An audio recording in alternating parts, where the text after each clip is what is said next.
Welcome to a place for those in search of truth and conviction, a place where we discuss culture, politics, philosophy, and everything in between.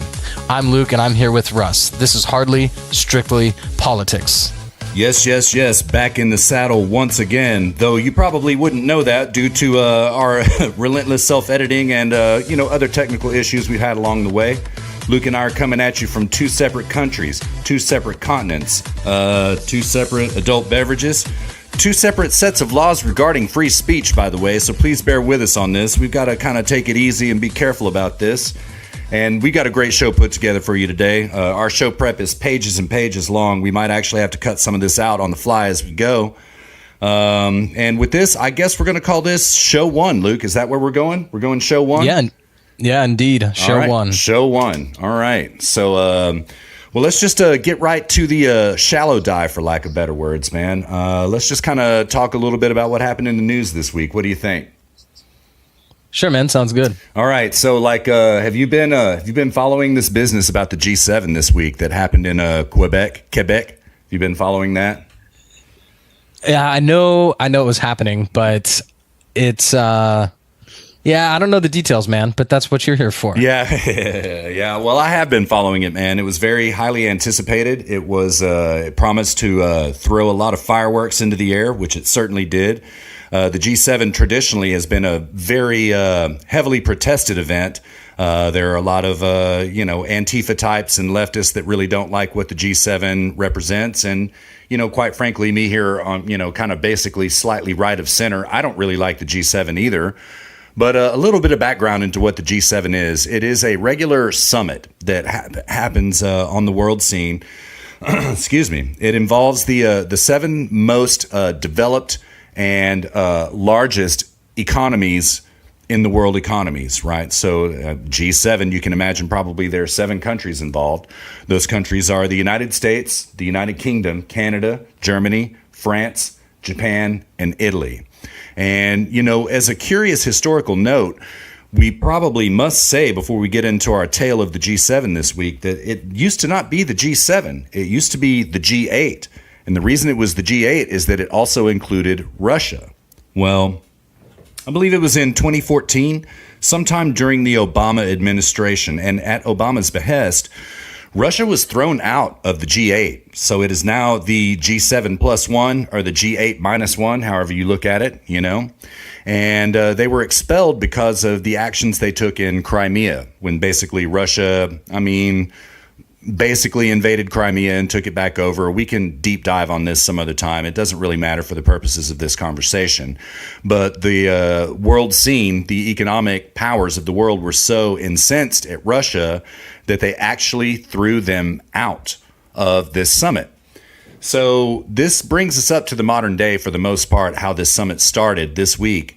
The summit was this past Friday and Saturday. So that would be Friday, June 8th and Saturday, June the 9th. Donald Trump arrived on Friday morning, gets off the plane. There is a press cadre there to interview him. And what is the first thing that President Trump says? I think that we should let Russia back into the G7. I really don't understand what it is that we're negotiating here without Russia at the table. How can we have any negotiations without Russia? Blah, blah, blah, blah, blah. And so already, fireworks number one. Before the conference, the summit even begins, Trump already blows it up with the whole Russia inclusion thing, right? Well, mainstream media's response to that was pretty predictable. Oh my God, Trump is a Russian after all, blah, blah, blah. He's just a Russian plant. He's got Putin's brain inside his head. Putin controls him. He controls the president. How could you dare ask for Russia to come back to the G7 summit? Oh my God. And it was really hilarious. But the fact of the matter is, I think Trump is kind of right on this. Russia certainly has a bigger economy than does Italy, France, the UK. And while they are in a little bit of economic stagnation at the moment, also another topic for another deep dive at another time, they are an economic powerhouse. They have a tremendous amount of oil and resources in that country. Not to mention, they've also got nukes. So they probably should be involved in this conference. What do you think about the president's remarks about that, Luke? Yeah, I would want to know like more background of what his motivation for that is. Why does he think that Russia should be let back in? I would like to know that too, but like the way I took it at the time, before I went to work, and I saw his comments about that, which just made me laugh my ass off, quite frankly. I think he was just trolling from the very beginning, like he's prone to do. He's amogging and trolling, you know. But I would like to know his rationale as well, you know. Probably it has something, this is purely speculation, but it probably has something to do with the fact that it was really Obama's call to throw Russia out of the G7 in the first place. And Trump seems to be kind of hell-bent on undoing Obama's entire legacy. So I would guess it has something to do with that. But, again, it's speculation. But I would like to know his reasoning as well. Yeah, I find that to be. I don't find that to be very compelling. If that's his reason, I don't find that to be very compelling. I would agree. I think it was just a straight troll. Yeah, because that's how he rolls. That's what he does. He amogs and trolls and just kind of leaves everybody on their heels in his wake every time he opens his mouth or his Twitter account. That's really, really what he does. So now I see here in the show prep something interesting. So you wrote that essentially this delegitimizes the organization itself. In other words, that I take that to mean that it's possible that his motive to do this was to say this that he wants Russia to come back in is because he doesn't really view the G summit as a legitimate organization as such in the first place, and this is his way of communicating that. Yes, and I believe that that's exactly what was going on here. One of the things, again, it's speculation, but it does delegitimize the entire purpose of the summit when he, before the summit even begins, calls out the fact that Russia is not there. And so they can't really make any types of negotiations without this powerhouse economy and country there at the table with them. It basically plants in the media's, in the people's, and in the leaders of all of these respective countries' minds that we're just pissing in the wind and huffing and puffing here if we're not really including Russia. And so that's, yeah. So I do believe it delegitimized the entire summit from the very beginning. Interesting. Yeah. And, again, that as well could be his purpose, just to delegitimize the summit. Who knows? Speculative. We have not heard the end of this story. So, we'll find out. What has been the media response to this? To his saying this? Very predictable that it proves that, Trump is a Russian plant. Morning Joe and Mika Brzezinski and, all of these, basically these cucks immediately fell in lockstep about you see, he really is a Russian plant after all, In other words, what they are arguing, but they never can really get their arguments out because they're always responding to President Trump. They're never really in control of the conversation. Trump is. What they are saying is that they believe that Obama was correct to throw Russia out of the G7 and that this is sacrosanct policy. And to be fair, it wasn't just Obama. I mean, Angela Merkel and everyone else involved in the G7 at the time had a lot to do with it too.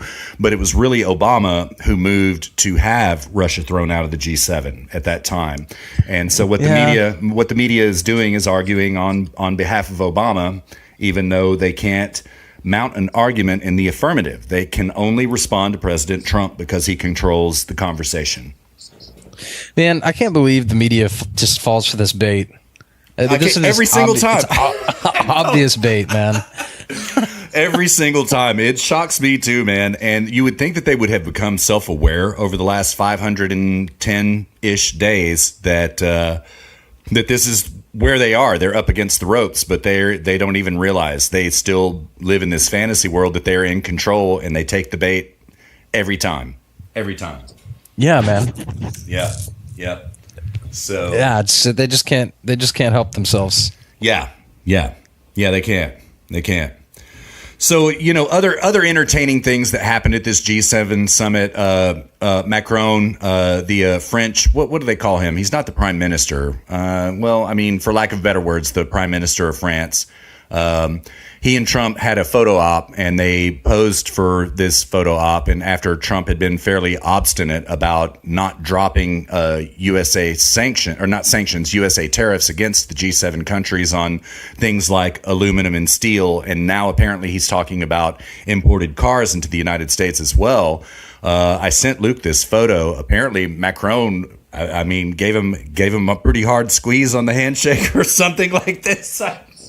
Anyway, apparently it left a mark. Gave him the death squeeze. Yeah, gave him the death squeeze, which is really funny because Trump had already almost knocked Macron down the first time they ever shook hands after Trump became elected president of the United States and inaugurated. So like it's really pitiful, pitiable, and and really funny, man. I think that I haven't searched for this on YouTube, but I think it would be really funny if somebody took the very end of Dumb and Dumber when Jim Carrey's character Lloyd Christmas is like shaking that guy's hand and he's like squeezing it, but he's just in the middle of a daydream, and like they did one of these videos where they Photoshop Macron's head in place of Jim Carrey's. Absolutely, man. I wouldn't have thought of that in a million years, but absolutely, yes. We should do that, man. We've got skills. We can do it. Yeah. We'll work on that. People. We'll get back to you when we get it together. So, yeah. But anyways, some other highlights that happened. Trump, it was already predetermined before the summit began that Trump was going to leave early because he is flying over to Singapore. He's already arrived. He was to leave the G7 early in Quebec and fly over to Singapore to meet with Kim Jong Un.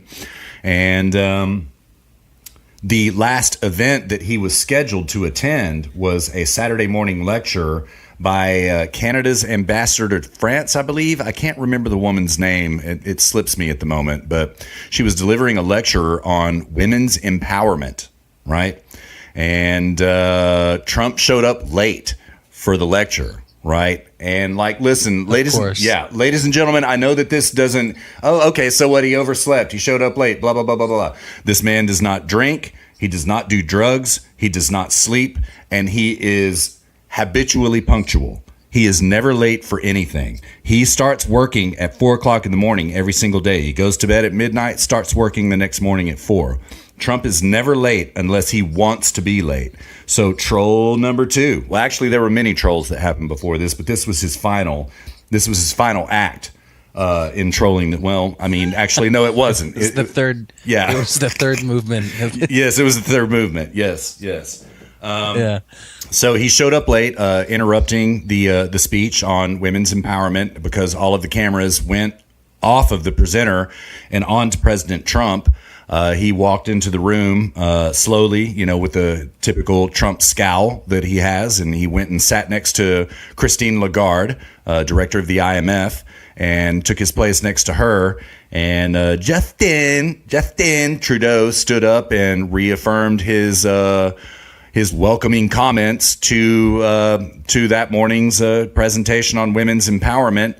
And the presenter had to start over on her presentation just to make sure that Trump got the message, I'm sure. Just to make absolutely sure he got the message. So, yeah. Yeah. Oh, wow. Yeah, man. Yeah. So anyways, the women's empowerment lecture goes on. Trump's got to go. And he is asked by the press to make some final remarks about the G7. And I paraphrase, but he said, well, we made some great progress. We talked about trade a lot. We have a lot of willing partners here among the G7, and we're going to work out some fantastic deals for everybody. And the last thing that he said was that what we should consider is all of the G7, dropping tariffs against one another. We should consider scrapping the whole thing. And I'm inclined to agree with that. But where we're at right now is a Cold War in terms of a cold trade war. This is essentially where we are. So Trump did. Yeah. Who said that? Trump said that? Yeah. So, yeah, he said that we should consider dropping all tariffs. Meanwhile, as he is hiking tariffs on all EU countries, Canada, Mexico, on things like imported aluminum, imported steel. But the last thing he said was literally, yes, we should consider scrapping the whole thing. And I quote, scrapping it all, you know? Yeah, but okay, but so let me make sure I'm understanding this correctly. He wants to get rid of all tariffs, but in the absence of that, he wants to raise tariffs. That's correct. Huh, okay. Yeah. And, you know, there are two distinct viewpoints on this, right? Like, I happen to be in the camp right now of President Trump. I think that we need to be slinging tariffs at Canada, slinging tariffs at China, the EU. And the only reason for this is that we run such immense trade deficits with all of these countries. And I do remember Limbaugh arguing back in the early 90s, oh, I don't really worry about trade deficits. Trade deficits don't mean anything. It just means the purchasing power of Americans is stronger than that of the rest of the world. And we buy whoever's goods we want. Trade deficits are good, blah, blah, blah, blah, blah. Well, I disagree. I think that it is bleeding money out of our country. And I really do think that that's what these tariffs are about, is to try to get some type of trade tariff détente going, where, like, if we're really going to be allies, well, then let's have free, fair trade here. But until we get there, well, then I'm hiking a 270% tariff on your Mercedes coming into the United States. That's what I think is going on.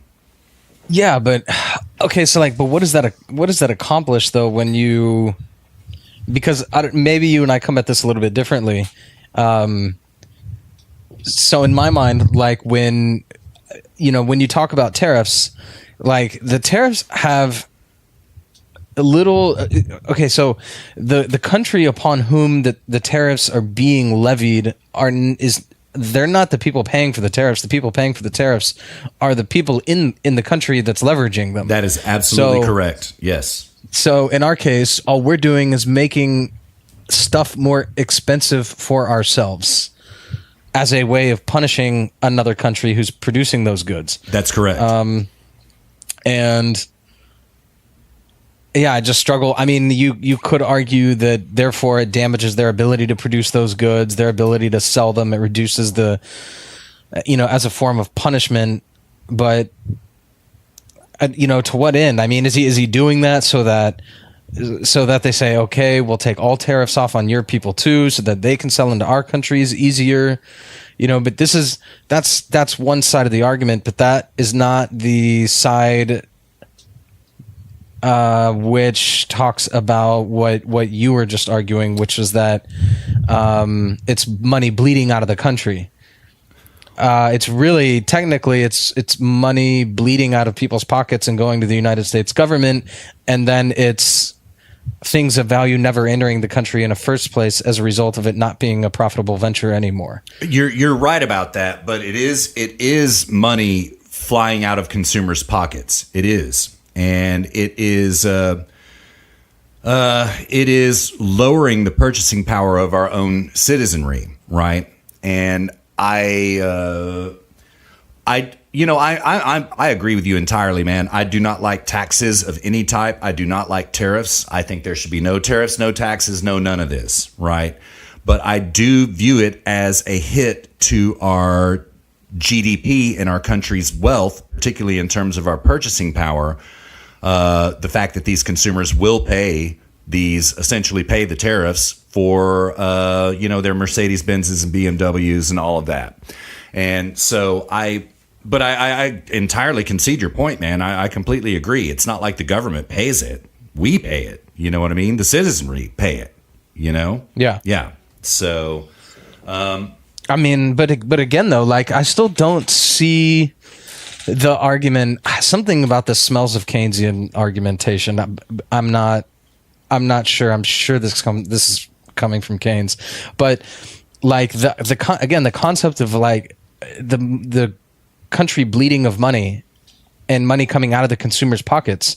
If anything, they save money when stuff gets outsourced to another country and we have these huge trade deficits. Yes, in some ways, yes. Go on. Yeah, Go on. Sorry. Yeah. That was basically it. It's like, we benefit from people producing really cheap stuff and selling it to us way cheaper and better than we could do it in our own country. Because if we could do it cheaper in our own country, then we would be doing it here. We wouldn't be doing it somewhere else. We'd be doing it here so somebody could make a profit. Yeah. What you're arguing is essentially the Steve Mnuchin argument. Steve Mnuchin is in Trump's cabinet. He is a former Hollywood movie producer, really sharp guy, man. And he does not like these tariffs, right? But Luke, like what it also does is it empowers a manufacturing base in, for example, let's say China, right? And China does make a lot of money off of the overhead of producing these goods. And while it is true that, yes, we benefit from, buying this, cheap Chinese crap that can burn your house down in the middle of the night if you're not careful, at the same time, it has exported jobs to China that should have remained in the United States. Now, Trump, I understand where you're coming from. I also understand that what is about to happen, if I play this out into the future, this is going to be a very painful readjustment time. We are going to suffer economically for this for quite some time until we recover that manufacturing base and until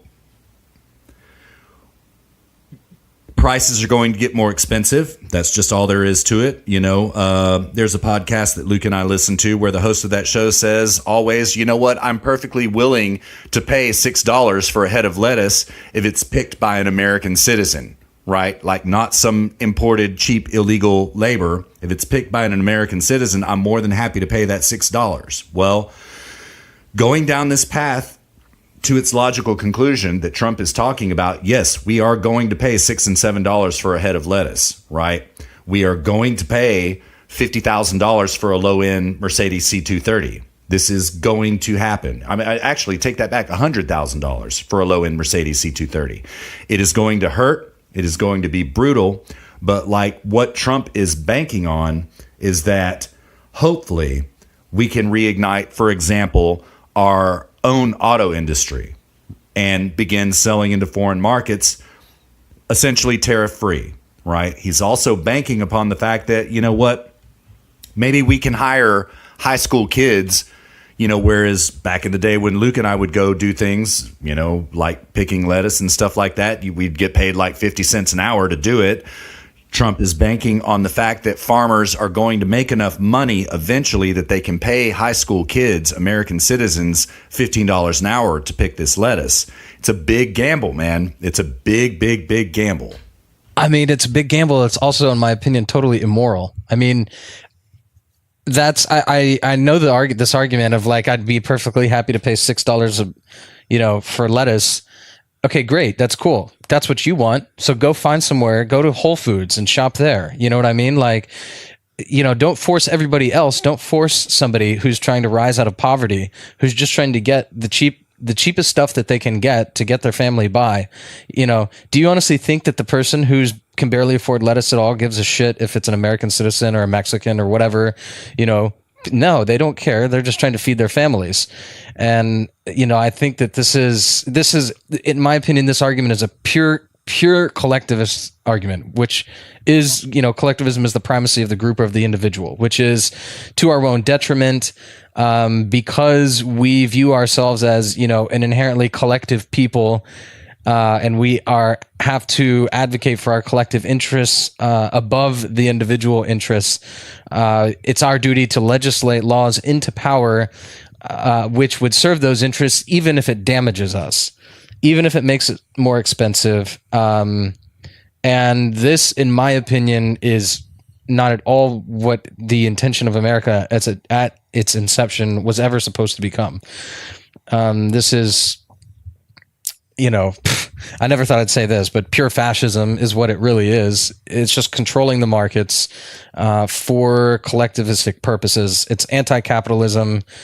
It honestly makes me really angry to like when I hear this line of argumentation. And when they talk about a lot of jobs have been exported over there, again, like again, this is like the primacy of the group over the individual. Like, nobody has a right to a job. That's not a thing. You don't have a right to a job. If your job gets exported to China, the onus is upon you to do something about it. You need to retrain yourself. You need to find other work. You need to maybe think about this stuff in advance and plan for it. The country, we didn't get where we are today so that, because somebody who started at a manufacturing job when they were 21, because they started it when they were 21, that job always has to exist. I mean, if this is the argument, then let's just make it a law that jobs are not allowed to be competed out of existence anymore. So once you get a job, then the government has to protect your job so long as you have it. I mean, why are we talking about tariffs and all this stuff? Let's just cut to the chase and just say, all right, the role of the government is to make sure your job never disappears so long as you have it. And in this sense, it's like, okay, now we're talking about private property rights. What's the right of the employer? The employer has a right to outsource his stuff to China, to wherever the hell is going to, serve his shareholders' interest and make profit, and given that profit is a moral good, I have absolutely no problem with that. And then, also this argument about like cheap Chinese stuff that'll burn your house down. Man, I think that's a sensationalism argument. I've heard this argument as well. I think that's pure sensationalism. Yeah, there's some stuff coming out of China that's really cheap and it's crappy. I've bought stuff like that before. And guess what? I never bought it, again after that. Because yeah, it's crap, but it doesn't burn your house down in the middle of the night either. So yeah, this is just pure Keynesian economics, collectivism, fascism, all presenting itself as painting an American flag on it and saying, well, this is patriotism. Well, I do respect what you're saying, and I think you almost hit the mark. It is collectivism, but it is also nationalism. And I think the reality... I was going to say nationalism as well. But nationalism is not such a dirty word in my mind. I think you can be proud of your nation and be nationalistic without also being collectivistic. Well, I also don't think that the founding fathers ever imagined that everything we drive, everything that we would produce, would be manufactured in China and Japan either. Right. And I think that the reality of the situation here is there's got to be somewhere in between. I'm certainly no Keynesian economist and no fan of Keynes whatsoever. But I do look at the bottom line of like what our situation in this country is right now with 93 million people out of employment. Man, there's only one way to incentivize these people to take a job again and to be productive again and to get off welfare and all of that kind of stuff. And that is to create an environment where they can get work. And so I do understand kind of what it is that Trump is trying to do. He's trying to balance both ends of this equation. And again, I also freely concede the point that this is going to be painful. This is going to be very painful. Yeah. Yes. But again, I mean, if that's what it's about, then what we should be doing is eliminating regulation, lowering taxation. Imagine how many more people could be employed. Imagine how much more money could be spent on people looking for work. Well, imagine how much more money a company could spend on hiring additional people. I couldn't agree more. If they weren't, paying however much a corporation or a company pays in taxes, the business itself, 10, 20, 30% plus then, all the individuals. I mean, the amount of money that goes to the United States government whose role it isn't even to produce anything is just staggering. So again, this argument of, it's about putting people back to work. Okay, great. Well, then let's create an environment where companies have a lot more of their money left at the end of the day, where they can hire more people. I mean, dude, here's a great example. Okay, before we get into the example, I would say to what you just argued, there are 3 points. What are the 3 things that Trump really has been allowed to do so far, and he did very well? Number 1, he lowered regulations big time. 6 regulations are being eliminated for every new regulation created. Right? This is happening right now. Number 2, he lowered everybody's taxes, particularly those of corporations. They got a sweet ass tax deal at the end of last year. And number 3, he has eliminated 23,000 government jobs so far. So I think that you're I think that we're kind of talking two different points of the same spectrum here. Or well, if this spectrum isn't really a spectrum, it's actually a loop. We're in the exact same place, right? Trump is fighting this economic situation on multiple fronts. And I think... Yeah, but man, like, yeah, tariffs, dude. But he's doing all of that and then introducing taxation and regulation on the back end. Again, I think in a different area. I think what it is to encourage other countries to drop their tariffs on us. And like as an example, what just happened at the end of the G7, Trump took off. Justin Trudeau talked a bunch of shit to the media about like, oh, well, we really feel that these American tariffs are just kind of insulting and blah, blah, blah, blah, blah. It's really, Canada is not going to be pushed around. We're a nice, affable people, but we're not going to be pushed around. To which Trump replied, let's see if I can find this tweet. I had it. Trump BTFO'd him, saying something to the effect of,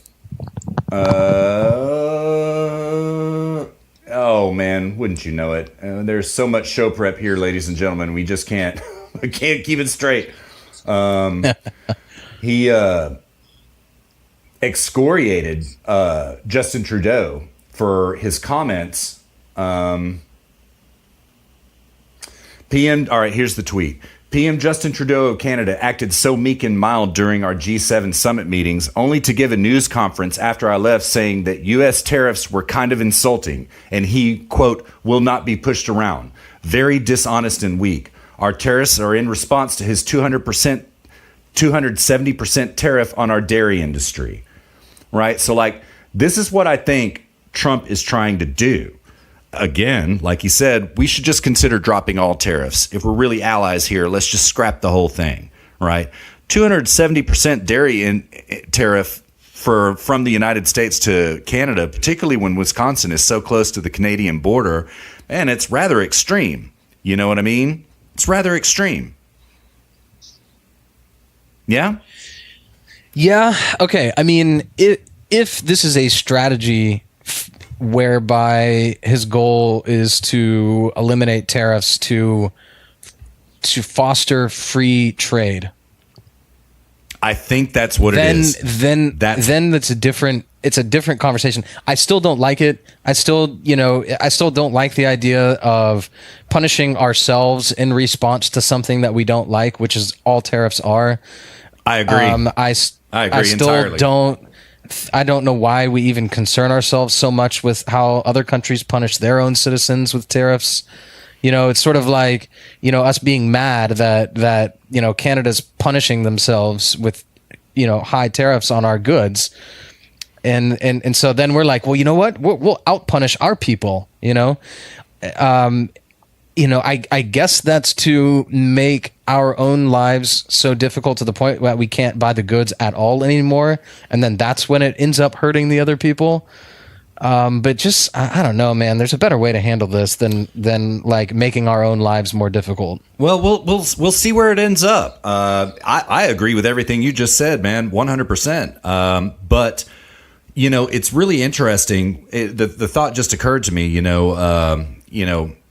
in the era of Reagan, we always talked about Reaganomics, right? Which essentially meant trickle-down economics, which I don't really disagree with. And it was also euphemized as supply-side economics. But I think that the way Trump is trying to run this right now is demand-side economics. We will see. We will see. I think that he has signaled he's willing to drop all tariffs if everybody else will, make their markets more permeable to American goods. This is nothing but good for American producers if we can stoke a little bit of demand in other countries by them reducing their tariffs. We'll see what happens. Yeah, we'll see. Yeah.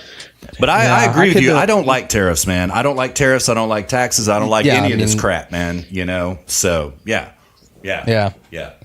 All right, cool. We better move on. All right. Let's see. Where do we go to next? Okay. So all right. So like Justin Trudeau had the one last footnote on the G7 before we move on. Justin Trudeau had the news conference. Trump blew up at him, called him weak and pathetic or whatever it was. Then this morning on the morning shows, Larry Kudlow was what show was Larry Kudlow on? I don't know exactly what he was on.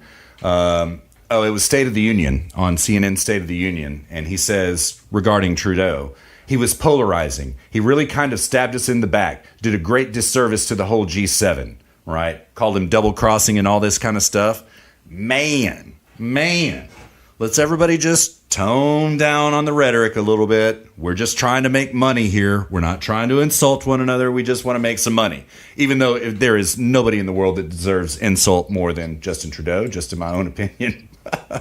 But yeah. So anyways, the G7 summit ended and Trump was like, I've got other business. I've got to go over to Asia because I'm going to go in the Korean War and stop this nuclear threat, blah, blah, blah. He didn't say that, but that's what he was thinking. And so Trump exited the G7 early and he went directly to Singapore, where he landed at about 5:30 a.m. left coast time. He is meeting with Kim Jong Un day after tomorrow. And what is promised is complete North Korean denuclearization, perhaps denuclearization of the entire Korean peninsula. This is huge. We'll see what happens. We'll get back to you about it. You got any thoughts about that, man? No, I think it's I've heard a lot of the people I follow, a lot of the intellectuals I follow. I don't know what our policy is on like naming, who we listen to or not. I mean, I want to give credit where it's due, but maybe that's something that we should talk about. Yeah, we'll talk about it. But yeah. But the people that I follow, I don't know. I have my own thoughts on this. I've heard everything from he's a dictator, he's a murderer, Trump shouldn't even be going over there.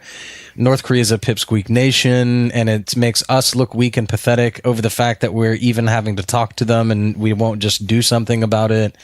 All the way to the other side, which is, commending him. I mean, my opinion on it is, yes, I understand that first argument. I understand that yes, we should have done something about this a long time ago, even if it involved some sort of show of force. But, we've got a new president of the United States now. We've got a new leader of North Korea who's, still a murderer and all this stuff, but he's also not his father and his grandfather either. We've got South Korea who's willing to cooperate. Why you would want to bypass an opportunity to solve this peacefully and avoid, a large-scale military invasion of one of the largest militaries on Earth, even if it doesn't really have much technology, probably. I don't know why you wouldn't want to just handle this the way Trump is handling it. Yeah, I agree. I think diplomacy is always the best solution. And, in the case of this, in the case of Kim Jong Un, man, he really scared the crap out of me when he threatened to nuke the United States a couple of months back. He literally said that. And that was when, Trump said, my red button is much bigger than yours, blah, blah, blah, blah, blah. And everybody's like, oh my God, Trump's going to get us into nuclear war and blah, blah, blah, blah, blah, blah. And, I was really scared living on the left coast of North Korea attacking us, because I don't recall in any time in history where any country has literally directly threatened to nuke us, man. I mean, even Khrushchev didn't threaten to nuke us. Khrushchev, he was a Soviet delegate back in the days of the Soviet Union during the Cold War. Even he did not threaten to nuke us. He said, we will bury you, but he did not say we will nuke you. And so I was just really scared when that happened. And I think I agree with you. This is a much better way to go, man. Let's make a big, beautiful deal. Let's just go out and make lots of money. Let's get everybody back to work. Let's make a big, beautiful deal and everybody get rich. I think that this is a better approach. And I commend the president. I mean, he's gotten something done that no president since the Korean War, which in fact never really ended, he's gotten a lot done regarding this. I mean, a lot of people say he deserves the Peace Prize and all that, Nobel Peace Prize, whatever. President Trump himself has said, I don't care if you give me the Nobel Peace Prize. I want this situation handled. And I take him at his word. His actions so far in North Korea are pretty good, you know? Yeah. Yep. Yeah. Yeah, I try to be critical of Trump when it's appropriate. And this is a scenario where I don't think it's appropriate to be critical of him. I think that if he can get this worked out peacefully with, one flight over to Singapore, as a taxpayer, actually I'm not a taxpayer anymore, but good on you for that. United States. Yeah, good on you for that. But as a former taxpayer, I appreciate the willingness to force the taxpayer to just have to pay for a flight over to Singapore and not a military invasion. Yeah. That saves a lot of money. Yeah, it sure does, man. It sure does. And, I've always thought that, encouragement, incentive is a much better way to control someone rather than threats and force. Myself, let's make lots of money. Let's just make a bunch. You got rare earth minerals, you got oil, you got nukes. Hey, guess what? We've got this and this and this. Let's work out a deal. Let's trade. And so what I expect is from this summit right now, who knows, man? I mean, Trump is kind of a volatile personality, as is Kim Jong Un. Who knows what'll happen? They could end up, in a bar fight before this is over with. But what I'm expecting now, on Sunday, June 10th, I'm expecting North Korea to denuclearize, perhaps South Korea to denuclearize, and I think, dude, something tells me they're denuclearized already by virtue of their own incompetence. I highly doubt they even have nukes at this point. Yeah, I do too. Didn't their testing facility collapse, and then now suddenly Kim Jong Un's like, oh, hey man, I want a deal, Yeah. Well, yes, you're absolutely right, and the reason this happened is because Trump, once again, AMOG'd Kim Jong Un kind of in the way that he just AMOG'd the G7. And he was like, you know what? I just believe you're a little bit too hostile and angry right now. And I don't think that it's a good time for us to have this summit. And he walked. He scrapped the summit, right? And Kim Jong Un came back begging for that summit to take place because, man, Kim Jong Un wants these sanctions removed. He wants to be able to trade on the world market. Hell, he even wants to trade with the United States. He's no fool. And he did destroy his nuclear facility. There's a lot of back and forth about why that really happened. I'm willing to take him at his word right now that it was a show of good faith rather than a necessity, or that China made him because it was already faulty and collapsing or whatever. You know what? I'll take it as a good faith move for now. You know what I mean? Yeah. Yeah. So... because he did come back with his tail between his legs, man. He did, Trump walked and he's like, no, daddy, daddy, let's talk, I want to talk, and so I expect big progress to come from this meeting because the participants are willing and incentivized. Yeah. Well, that's good news, man. Yeah. I hope it works out, man. I hope it works out. It feels much better than worrying about getting nuked and, trying to make disaster preparations and bug out land and all this kind of crap. This feels better. This is a kinder, gentler approach. So I hope it works out. Yeah. Yeah. All right, man. So where are we going now? Where should we get to next? I think, what's next on the show prep is Spygate. Yeah.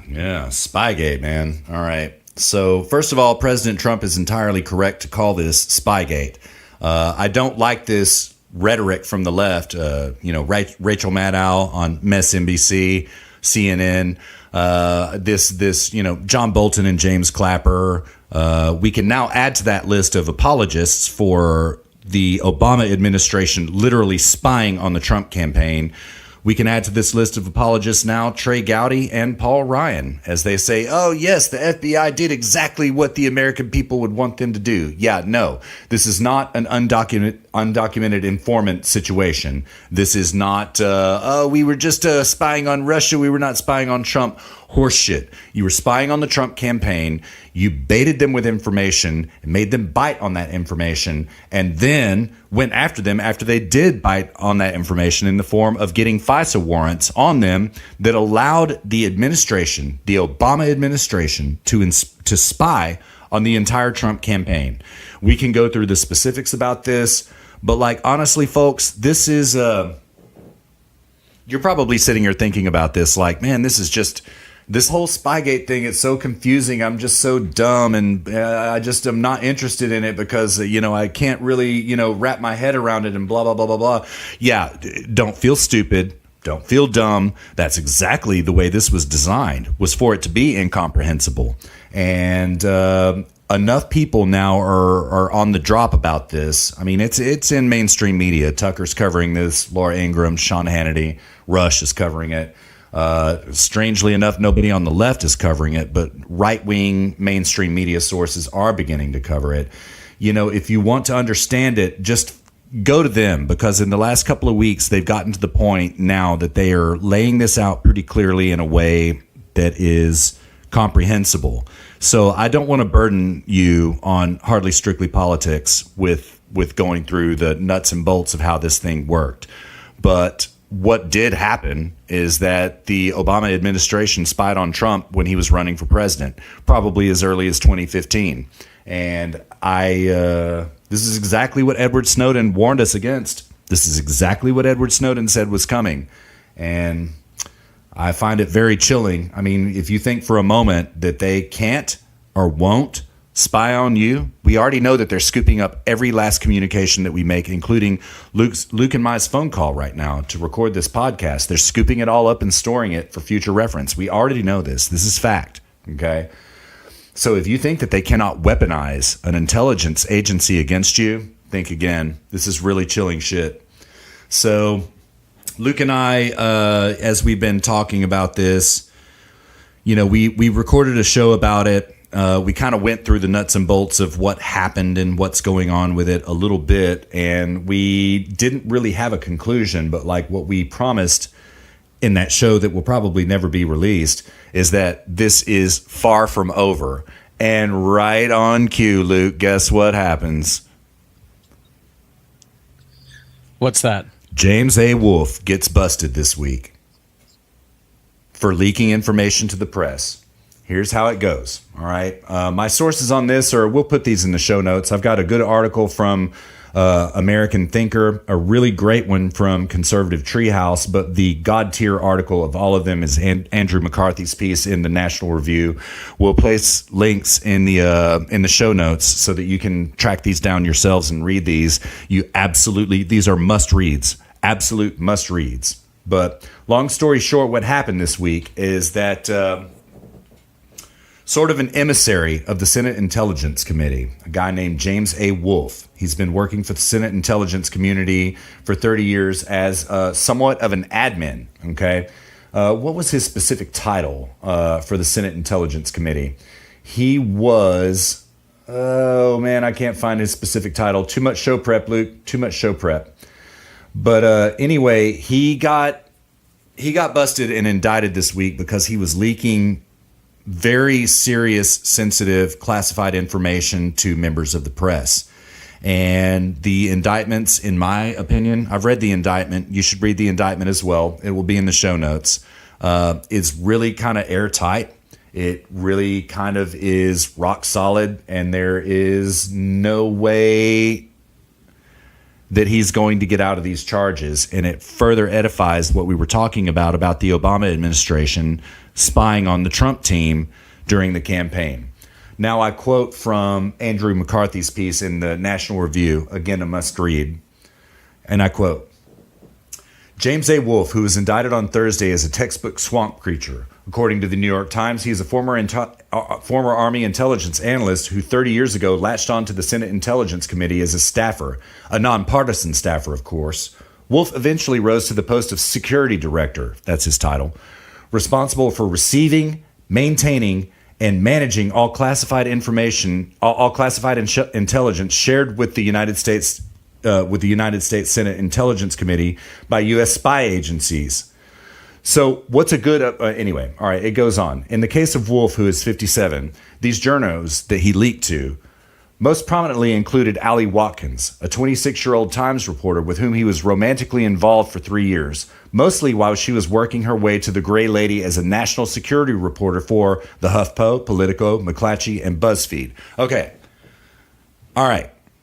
So let's break that last sentence down. In exchange for sexual favors from Allie Watkins, this motherfucker, pardon my French, was leaking classified intelligence information about the spying on Donald Trump to her so that she could bust the story first. This is House of Cards kind of stuff going on here. Remember that scene with, Kate Mara and the actor whose name I will never mention again, but you all know exactly who I'm talking about. This cozy relationship they had in exchange for sex.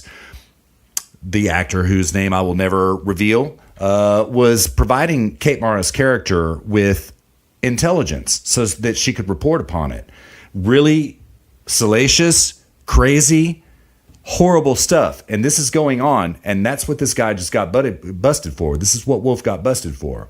In spring 2017, I quote again, in spring 2017, Wolfe tipped Ms. Watkins that Russian spies had attempted to recruit Trump campaign advisor Carter Page back in 2013. This leak did not occur in a vacuum. It had been revealed that the Obama Justice Department used the unverified Steele dossier generated by the Clinton campaign to obtain FISA court surveillance warrants against Page.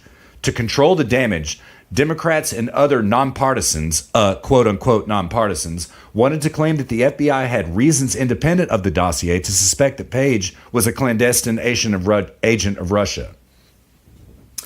The indictment implies that Watkins' story was based in part on top-secret intelligence provided to the committee by a U.S. intelligence agency on March 17th. On that day, Wolfe and Watkins, on the day that Wolfe leaked to Allie Watkins, on that day, Wolfe and Watkins exchanged 82 text messages, in addition to having a lengthy phone call. On April 3rd, the day the story was published, they exchanged 124 texts and spoke on the phone after Watkins appeared on national television to discuss her report. So you see a feedback loop here, right? Watkins leaks this information my apologies. Wolfe leaks this intelligence to Allie Watkins. She writes a report about it. And then Wolfe goes on CNN talking about, oh my God, Trump is he's up to his elbows in Russian collusion, blah, blah, blah, blah, blah. Do you see how this operation is working now? Ladies and gentlemen, this is seriously chilling, unbelievable stuff. And he just got his ass indicted and he going downtown for this. And this is far from the end of this story. There's plenty more from numerous articles that I could quote, but I think that you get the message here about the fact that this is not Donald Trump colluding with the Russians. This is our own government colluding with the press, not to mention the Hillary campaign being the true collaborators with Russians and, the Clinton Foundation and all of this. So take some time. It's going to take you about 20 minutes to read all 3 articles. It's well worth the time. Take it. What do you think about it, Luke? I mean, obviously, I would hope that he, goes downtown like you're talking about. Yeah. I mean, again, I'm sort of with the audience on this one. It's like this is just stuff where it's like if you haven't been following it since the beginning, it's so hard to, in my opinion, it's just so hard to follow. It's hard not to just like have your eyes, glass over, within 10 minutes. Yeah, it really is. It and again, as I said earlier, by design, just so. Yeah. I mean, my opinion on these types of stories, the Russia collusion, all this sort of stuff, has been from the beginning and still remains today. When heads start rolling, then I'll take interest in it. And until then, I just have no faith in the justice system in this respect. I have no faith in virtually anybody to do the right thing. And it's just hard for me to want to spend a lot of energy following this stuff. It's like, I do find it interesting. I do find it important. I hope it's a much bigger deal, or I hope that it gets the attention that it deserves. But it's just like, it's hard for me to like remember a presidency, at least a Republican presidency, but really any presidency where there's not something like this just constantly going on in the background. And on a long enough timeline, it's just nothing. It just is never really that important. Yeah, yeah. Well, let me white pill you a little bit about this, just a little bit. Okay. Now, you and I have been at odds about whether or not this will go anywhere, and and I do agree with you, man. I mean, if Benghazi doesn't get knocked out of the park, what is ever going to get knocked out of the park? Ever. You know what I mean? I mean, Benghazi was egregious. We're not going to relitigate that here in this show. Okay. Trey Gowdy's and Paul Ryan's comments about how the FBI acted appropriately and all of this kind of stuff also is running cover to try to make this whole thing go away in exactly the way that you disdainfully expect to happen. But the white pill about this is that this guy Wolfe was first interviewed by the FBI on December 15th of 2017, about 6 months ago. Okay. In this interview, he lied to the FBI. That was who interviewed him. He lied to the FBI about even knowing Allie Watkins, right? Much less leaking to her. I don't even know her, right? Well, then they presented him with evidence, photos of the two of them and their romantic tryst. And so he was like, okay, yeah, all right. So I knew the bitch, but I didn't give her any information and pillow talk or any time otherwise. Well, I suspect that we are going to find out that he did. And I suspect also that this information is going to spread because, Luke, you got to stop and realize this is the point of the Conservative Treehouse article that we'll put in the show notes.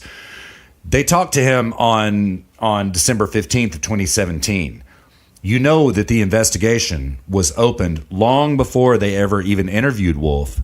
And then they spied on him for 6 months, finding out exactly what he was leaking and to whom until the indictment dropped on Friday, which was June 8th. Okay. So that's 6 months of investigation into this guy. And they still thought that they had enough cause for an indictment. I guarantee you other people are going down, man. And you're right. Until you see heads roll, it's really discouraging, especially in the context of what's going on with the Awan brothers right now and all this kind of stuff. But I would argue that we just saw a head roll. And I think that many more are coming. Yeah, we'll see. What did he actually leak?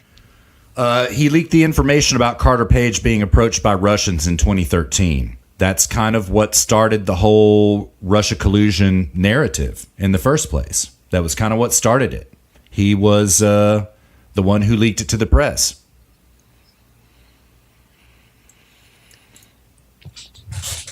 You see what I'm saying? Yeah. Yeah. Okay. Yeah. Mm-hmm. Yeah. And the way they busted this fool, by the way, is all of a sudden, like a Conservative Treehouse article does a really good job of tracking this down. So I'm not going to take up our time going through it, right? But a bunch of false fake news reports started coming out just before December 15th, right? I would say from November 20th, right about Thanksgiving time of 2017 to December 15th when they interviewed this guy, okay? Lots of fake news about Don Jr. and Natalia Veselnitskaya. Lots of fake news about Mike Flynn, okay? These fake news bits were leaked to ABC News, NBC News, CNN, and they had to retract stories that they reported. So furthermore, Luke, what I would say to you is that they gave this guy Wolfe false information, and then he leaked it to the press. And when they realized that false information had leaked to the point that even these networks had to retract and correct their own stories, that's how they busted him. So who's they in this scenario? The FBI. And what is their purpose in doing that? To stop leaks in the White House, but really what it's about is, I don't want to jinx anything. I don't want to get any hopes up, but I really do believe that this was the Investigator General Horowitz's investigation into what's going on with the DNC, with Hillary's leaked emails, with, the whole Russia collusion Genesis story. By the way, the IG report is supposed to drop the day that Trump meets with Kim Jong Un in Tuesday. Funny how that happens. So convenient. That report is supposed to drop on Tuesday, so we'll see exactly what that report says. This one, I believe, is limited in scope to Hillary's emails. But I think that it is intimately involved with the IG report, the IG investigation, and I believe that it is being kind of labeled as an FBI investigation into White House leaks. But that's really just kind of a cover story for what it really is. What they're trying to do is bust the people who created the Russia collusion story. You see what I'm saying? There's like a meta thing going on here, right? There's a cover story and then the real story. I believe. Okay, got it. I mean, yeah, if they could bust the whole, I mean, I'll be honest, if I never heard the words Russia collusion again, I wouldn't. It's just, I'm so tired of hearing this story go on and on and on. It is tiresome. Yeah, I'm so sick of it. It's so boring. But I mean, if they busted them, then okay, it would be. I would admit that it would have been worth it. Yeah. I mean, yeah, exactly. I would admit the same. But like, man, God, this has cost so much focus from our investigative and law enforcement agencies. This has cost so much money, as has the Mueller investigation. I understand the tab for the Mueller investigation is up around like $29 million now, and I just hang all these people, just hang them already, tar and feather them, run them out of DC and just hang them. Yeah. I'm with you, Luke. Until I see heads roll, I am hesitant, but I believe that we just did see a head roll. We'll see what happens. All right. Yeah. All right. Well, then in the coming weeks, let's watch and see. Yeah. We'll get back. My prognosis on this, or my guess as to what's going to happen, is going to be it's going to go on for another 6 months or a year, or maybe conveniently through the midterm elections, and then it'll slowly die out and we'll never hear anything about it again. It's possible. It's very possible. That's my guess is what's going to happen. Yeah. It's very possible, man. That's what happened with Fast and Furious. That's what happened with Benghazi. That's what happens with like literally everything. I mean, literally everything. Dude, yes. It's like you could load up an episode of Rush Limbaugh from 10 years ago and just listen to it. I guarantee you he's talking about something like this, some big scandal that's going on, something that somebody said to somebody and leaked to somebody else, and the media's involved, and there's like a couple of people who are getting arrested and investigated here and there. And then, fast forward a year or two, different president, and it's just like it's as if that stuff never even happened. I mean, 50 years from now or 100 years from now, when people are reading in history books about United States in the early 21st century, they're not. This isn't even going to be a blip on the radar. Yeah, probably. Yeah, you know what I mean? Do. Yeah, I do. Yeah, it's frustrating, man. It's really frustrating, but I mean. At best, it will be the subject of some desperate PhD student's dissertation. Yeah. I mean, the cynic in me is inclined to agree. However, I'm really kind of seeing some things. We'll see what happens. Yeah. And we'll stay on top of it. We'll get back to you, and we'll stay on top of it. Yeah. Yeah, and I don't need to content hate over here. I'm not trying to do that. If anything, I'm just identifying with the audience here that yes, like this is exhausting. It's hard not to look at this stuff and have your eyes just glass over and become totally numb and desensitized to things like this, and not just shrug it off as politics as usual. And Russ is a little more steadfast in his attention given to these sorts of things than I am. He has more patience than I do. And so, I mean, I get your disdain, Luke, because I mean, how long have we been talking about shit like this? I mean, like since before Benghazi ever even happened, and that was what, 2012? I believe it was 2012. We've been talking about things like this for this long, and what has ever happened? Nothing. I get it, man. Yeah. So yeah, so for me, it's the MO, the rule is nothing is going to happen. I will be excited when there is an exception to the rule. Yeah. But I'm not going to hold my breath. I completely understand. I completely understand. Yeah. All right, man. Do you want to move on to the next? Is that it for the shallow dive stuff? I think we got the shallow dive covered, man. Let me look here at the show prep, see if we got any other stuff to talk about. Well, actually, we have a ton of stuff to talk about, but I think we're pretty good on the shallow dive, man. How about we take a break, re-rack, and then get into the deep dive? Yeah. All right. That sounds great. All to right, me. we do it. Thanks very much for listening, ladies and gentlemen. Give us about 5 minutes, and we will be right back with you.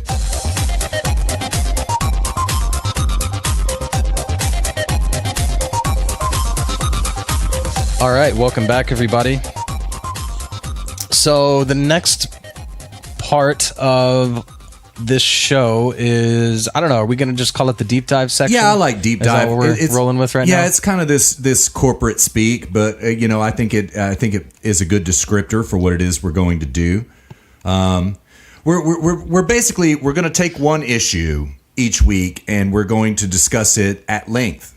Essentially, is really what it is. We're not talking about news or anything. We're talking about evergreen topics, stickies, if you will, that can be discussed at any time. And we've got a whole list of those we want to go. I mean, to be honest, Luke, we've been making a list of these for, geez, man, years we've been making these lists. And so, yeah. So like, where do you want to go today, man? For deep dive, what do you want to do? Yeah, so one thing I wanted to, and the reason that I chose this topic was because it's just so prevalent everywhere.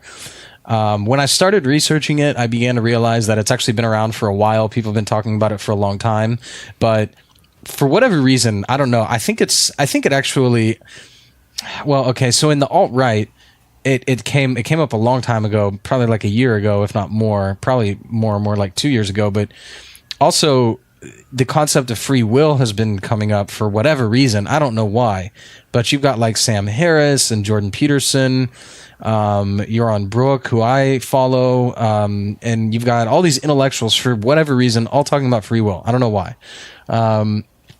And so since then, and so everyone's kind of like chosen their side on free will, right? But then after that comes this other aspect, which is IQ. And that was the topic that I chose today. IQ. The I question. Yeah. Yeah. This is good. Let's do it. Yeah. So I don't know. Why don't we start? Because I know that you are up on your internet culture. You're up on everything, as am I. Tell me what you have heard about IQ in, I wouldn't call it the media, sort of the alternative media, the internet culture. Just, when we throw that out there, everything you've heard about it in the last, couple of weeks, but even going beyond that to a couple of years, what are your thoughts? What have you heard? Well, quite a lot, actually. I began really looking into IQ statistics a few years ago, and it really is because of what you said, because the alt-right was talking about it so much. But like, really, it's not really just the alt-right per se, which is a disheveled, disorganized movement altogether at this point in time. It really is the alt-right as well that discusses this issue. People like Cernovich, Alex Jones, lots of other people. And so because of exactly what you said, that so many people began talking about, this concept of free will and IQ as a predictor of performance, whatever that means, we'll get into it. I began looking at IQ statistics based on all sorts of factors, right? Based on race. That's the buzz term that everybody talks about the most. I began looking at I began looking at IQ based on generation. There's a lot of data suggesting that millennials have a much less IQ than the greatest generation, than baby boomers. So like I've been looking at it in terms of generation. I've been looking at it in terms of country. And what my thoughts are about it is that, how do I describe this? I believe the statistics I read. I can neither prove nor disprove them. I don't administer IQ tests. I've never taken an IQ test. Actually, I take that back. I did take one as a child. But like I can't make heads or tails of it at all. And those really are my thoughts. That's pretty much it. You know, I hear what Jordan Peterson has to say about it. I hear what Stefan has to say about it, and I just can't get to the bottom of it. Really, that's really it. Well, let's first go through what people are saying about it, because you know the IQ is sort of this gateway that a lot of these intellectuals pass through, who come from different places and end up in different places, but they all sort of pass through this IQ as some sort of a determinant, right? Yes, and based upon certain preconditions. And it must be noted that all of these, you know, quote unquote intellectuals probably also test very positively in terms of IQ. They probably possess extremely IQs according to testing. Yeah. Yeah. So, like, yeah, we can just basically just run down the list. Let's do it. The people I've got are, well, I'll do three basically. I'm not going to do Sam Harris because I don't really know what Sam Harris says about it beyond the fact that he recognizes that there's an IQ disparity among the races or ethnic groups. I don't know how he wants to put it, but like the three big ones I would say are the alt-right in general. The whole movement of the alt-right is pretty much all on the same page in what they think about IQ. Stefan Molyneux, if you don't know who that is, go look him up on YouTube. He's a huge internet personality, huge intellectual. I don't know what I think about him. We'll talk about Stefan Molyneux on another show, but and Jordan Peterson as well.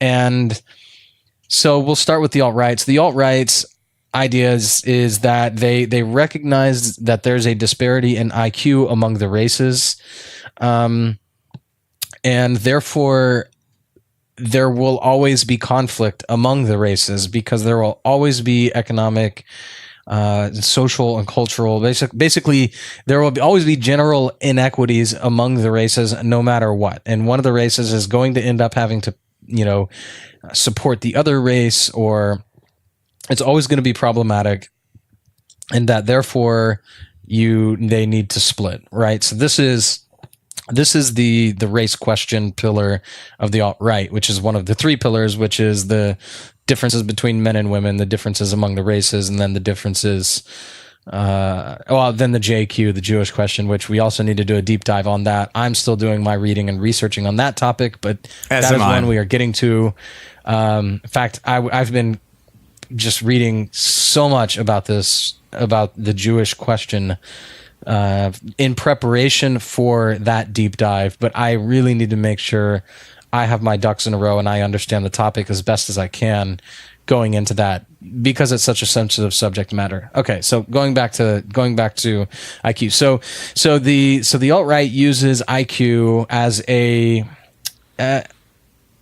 I wouldn't necessarily actually, you know what? I'll say it. They use it as a justification, as a rationalization for the race question pillar, the race realism, race question, the racial differences, however you want to put it. That is their justification for that pillar of their ideological set. So then Stefan Molyneux, and Russ, you could probably speak to this a little bit better than I do. I don't listen to Molly nearly as much as you do.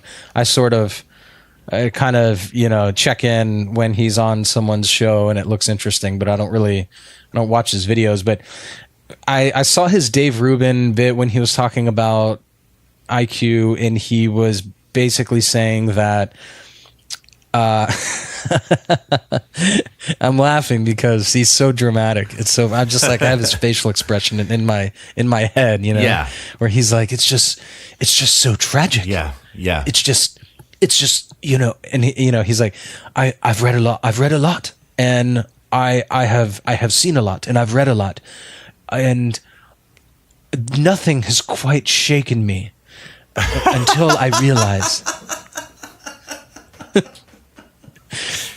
the extent to which the IQ differences among the races. So he approaches it a little bit differently. His approach to it is more that it's a very unfortunate reality, right? Mm-hmm. He's got the sort of oh gosh, who did Inconvenient Truth? Al Gore.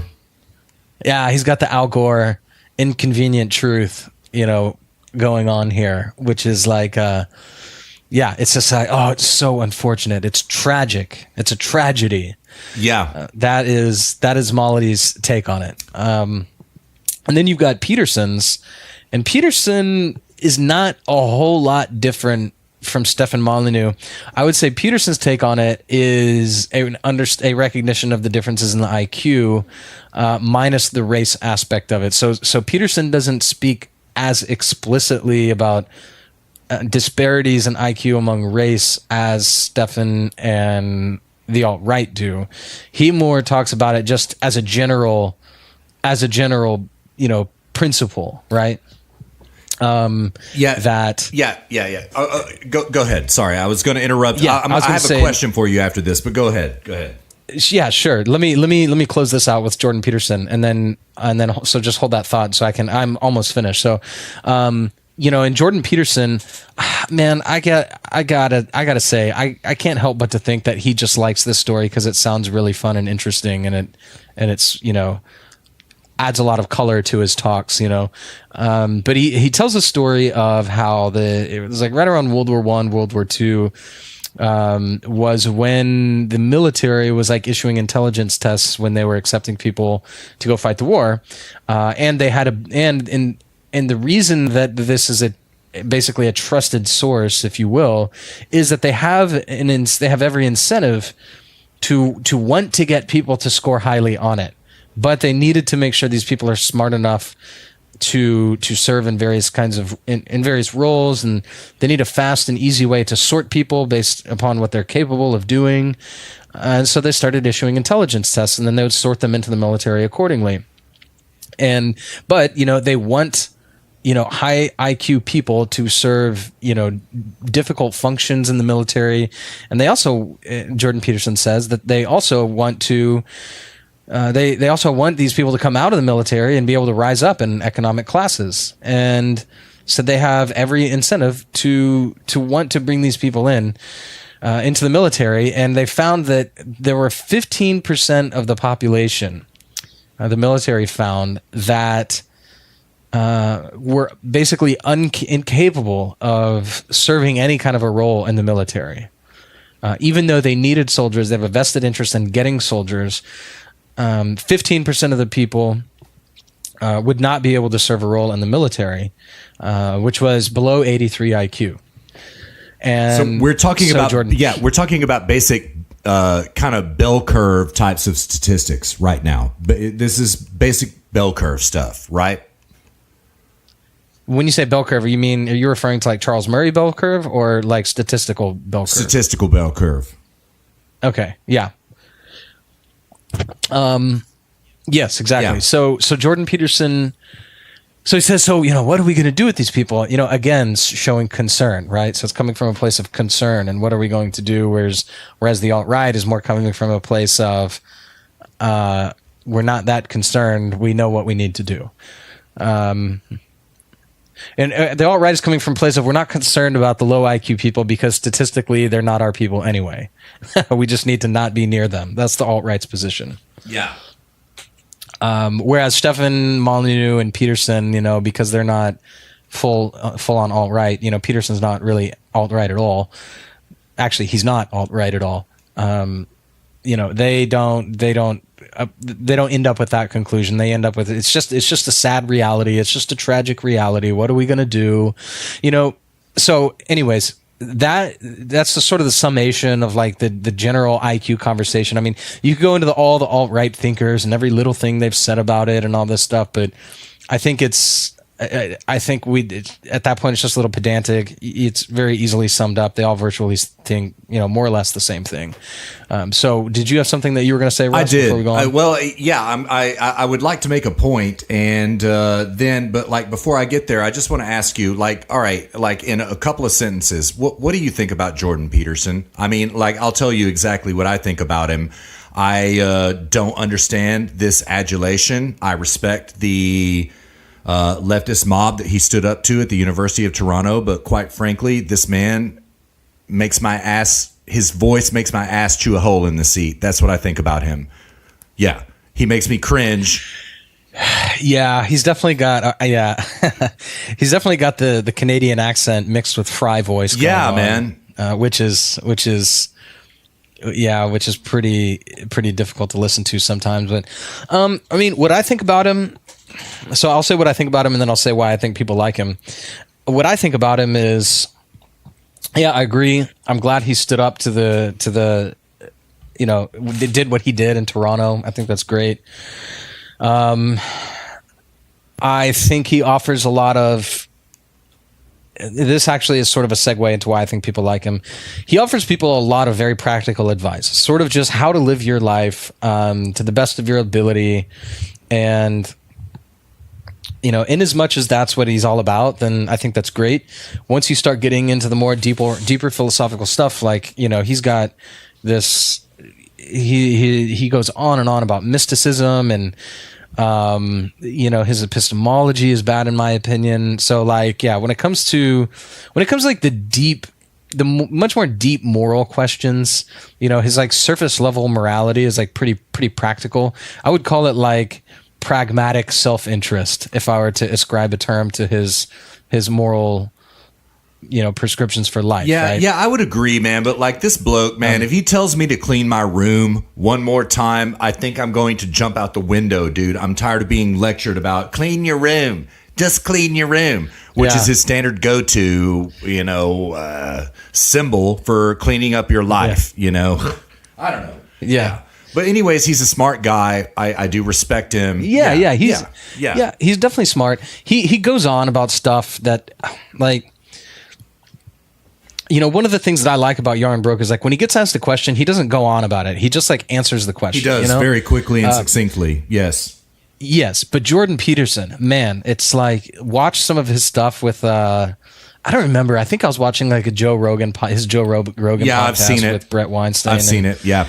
And man, he would just go on and on. Like somebody would ask a question, he'd launch into this 20-minute long explanation of, the historical archetypes of religion and blah, blah, blah. And that, and it's like, dude, just answer the question. Yeah, please. You've been going on for, and that voice though, and he keeps talking in that voice, and I'm just like, oh God, make it stop.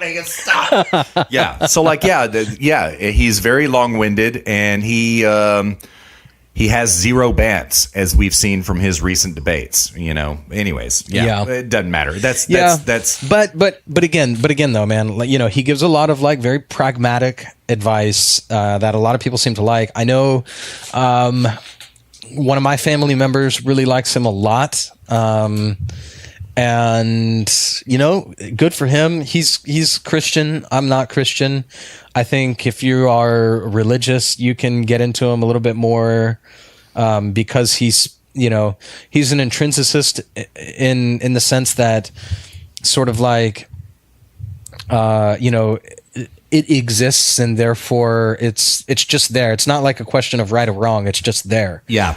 So when he talks about these like archetypes and things, it's almost it's very reminiscent of like Platonic thinking, like Plato. Like somewhat the forms. Yeah. And yeah, so I definitely get like a very Platonic sort of vibe coming from him. I do too. I had never thought of that until you just said it, but I do as well. Yeah. All right. So anyways, that's what I think. All right. So like, what do you think about Steph? To put it as succinctly as possible, I like Steph. I respect him. I think he's a really smart guy. But like, man, his histrionics are they're just a little bit too much for me sometimes, man. For somebody who like wants to deal in fact as much as he claims to want to do. And then for him to like overact the point as often as he does, it's a little bit off-putting. That's about it. Yeah, I mean, okay, if I like Steph, it's for two things. One, okay, actually it's for one thing. He's just funny. He makes me laugh, dude. He's so dramatic. Yeah. He's so, like, I don't know, and he just says funny things. I was like watching, some suggested video, like my suggested videos on YouTube are just out of control because of all the stuff I've watched. But like this one popped up the other day, and it was like he was debating debating a flat earther. Oh, I've seen that. I've seen that one. Yeah, dude. It was like within the first 3 minutes, dude, I was just like doubled over in laughter. Yeah. Yeah, I actually found that funny as well. I wish I could remember what he said. That's okay. We'll find it. We'll deep dive on Steph. Anyways, someday. I don't want to get too far off track. Yeah. We'll deep dive. All right. So like, I would in concert ask you what you think about the alt-right, but I think that we should do a whole deep dive on that some other time. So like, let's because in order to do that, we really need to have the Jewish question sorted first. Yeah, I actually don't even think necessarily that, but I would like to formulate my thoughts a little bit more about the JQ before we talk about the alt-right. But yeah, we'll deep dive on it some other time, man. Yeah. I mean, just to give you a teaser, I was very curious and interested in the alt-right for a long time. I've listened to a ton of their material. I would say I dabbled in it. Don't think I would ever have called myself alt-right. I don't think there was ever really a time when, I was just like straight up identifying as alt-right. But I mean, I was interested in it. It was funny. They were impacting a lot of things. I mean, they got Trump elected basically. In a lot of ways, yes, they did. Yeah. Yeah. Mm-hmm. And, I was interested in it. And what we can talk about when we do a deep dive on the alt-right is how over that course of time I became disinterested in it. And I actually think in many ways they're a huge threat to the country now. I do too. And I don't at all in any way, shape, or form consider myself alt-right. Yeah. Same here. But there's a couple of narrow things I might consider myself a fellow traveler. Yeah. Same here. As did Milo, and was excoriated for saying as much. But Milo Yiannopoulos, that is. If you don't know who he is, you better ask somebody, man. Maybe we'll deep dive on Milo someday too. But anyways, maybe so. Yeah, but all right. So back to the topic at hand, man. Yeah. So okay. Anyways, IQ. So all right, I can just start. I've got a few items that I would want to talk about with this. So, okay, here's IQ. I begin with the question of, this rampant obsession with IQ. I don't understand the importance of it. Actually, okay, this is my guess. This is why I think they think that IQ is so important. I think it's because I deliberately began this segment talking about the concept of free will. And the reason is because I think that conversation of free will led into this conversation of IQ, because most everybody, most certainly the alt-right, has to be determinists. Sam Harris does not believe in free will, as well as his fellow skeptics. I don't know about Stephan, and I don't know about Jordan Peterson. I would guess Jordan Peterson. I mean, Stephan does believe in free will. He certainly does. Yeah. Okay. Not surprising, and I would imagine Jordan Peterson does as well. Mm. That's Stephan's objectivist proclivities. Right. Proclivities coming out. There. Right. But yeah, I mean, I think that Jordan Peterson and Stephan sort of jump on this IQ question because I think, frankly, there's just if you're any sort of a media personality, there's a lot of money to be made on it right now. Talking about it, but because it's the thing to talk about, it feels like. But anyway, so yeah, I mean, it's not surprising at all that the alt-right, and then as well as Sam Harris, places so much value on IQ as a predictor of success, because neither one of the two camps believe in free will fundamentally, right? The alt-right most certainly doesn't. Right. Their position on the Jewish question is entirely hinges upon the validation of evolutionary psychology as it relates to the Jews over the course of the century. Absolutely. Right? Absolutely. And then Sam Harris just simply says as much, right?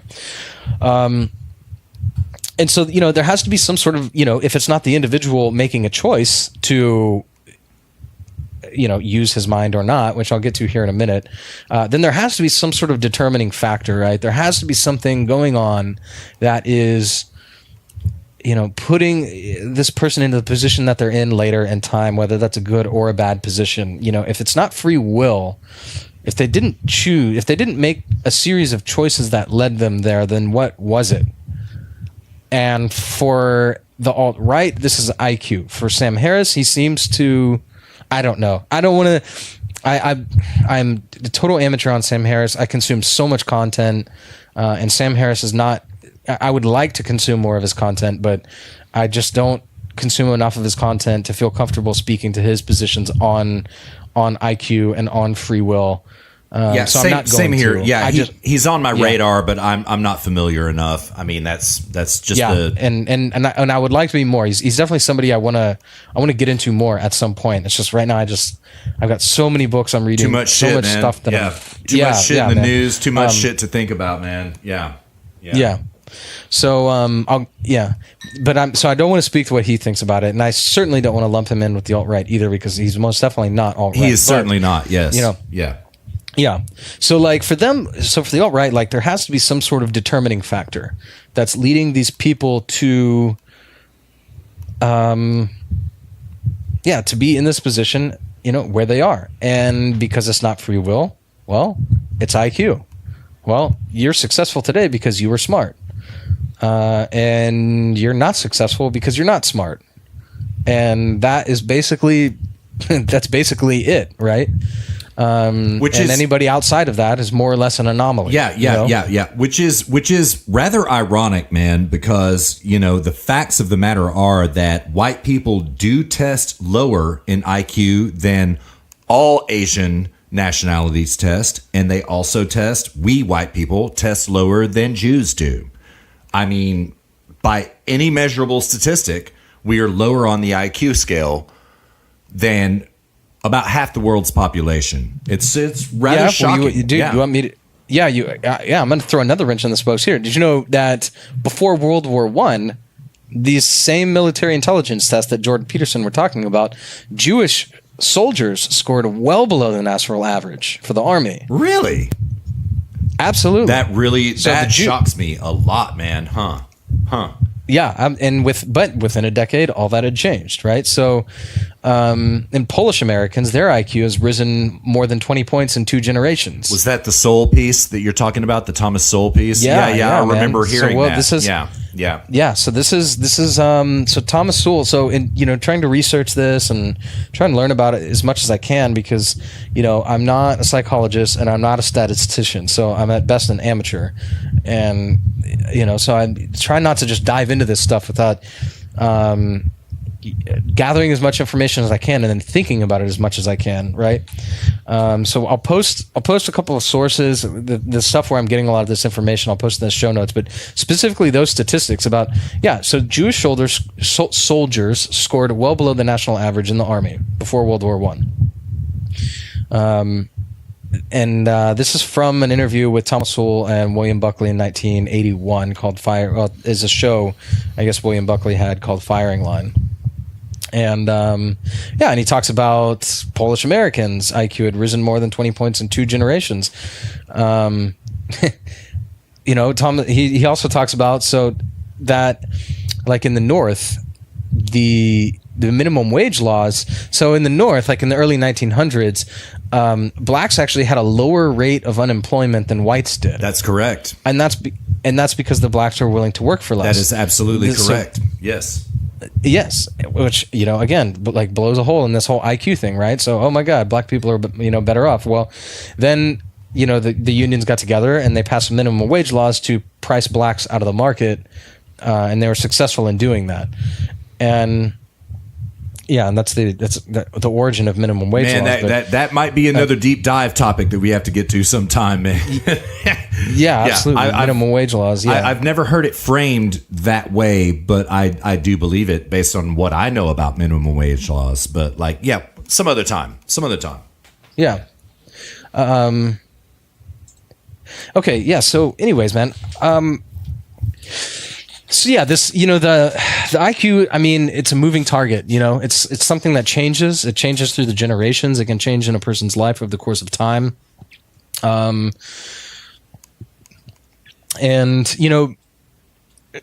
there's two things that I believe really make or break a person in terms of their own personal success and not just IQ, right?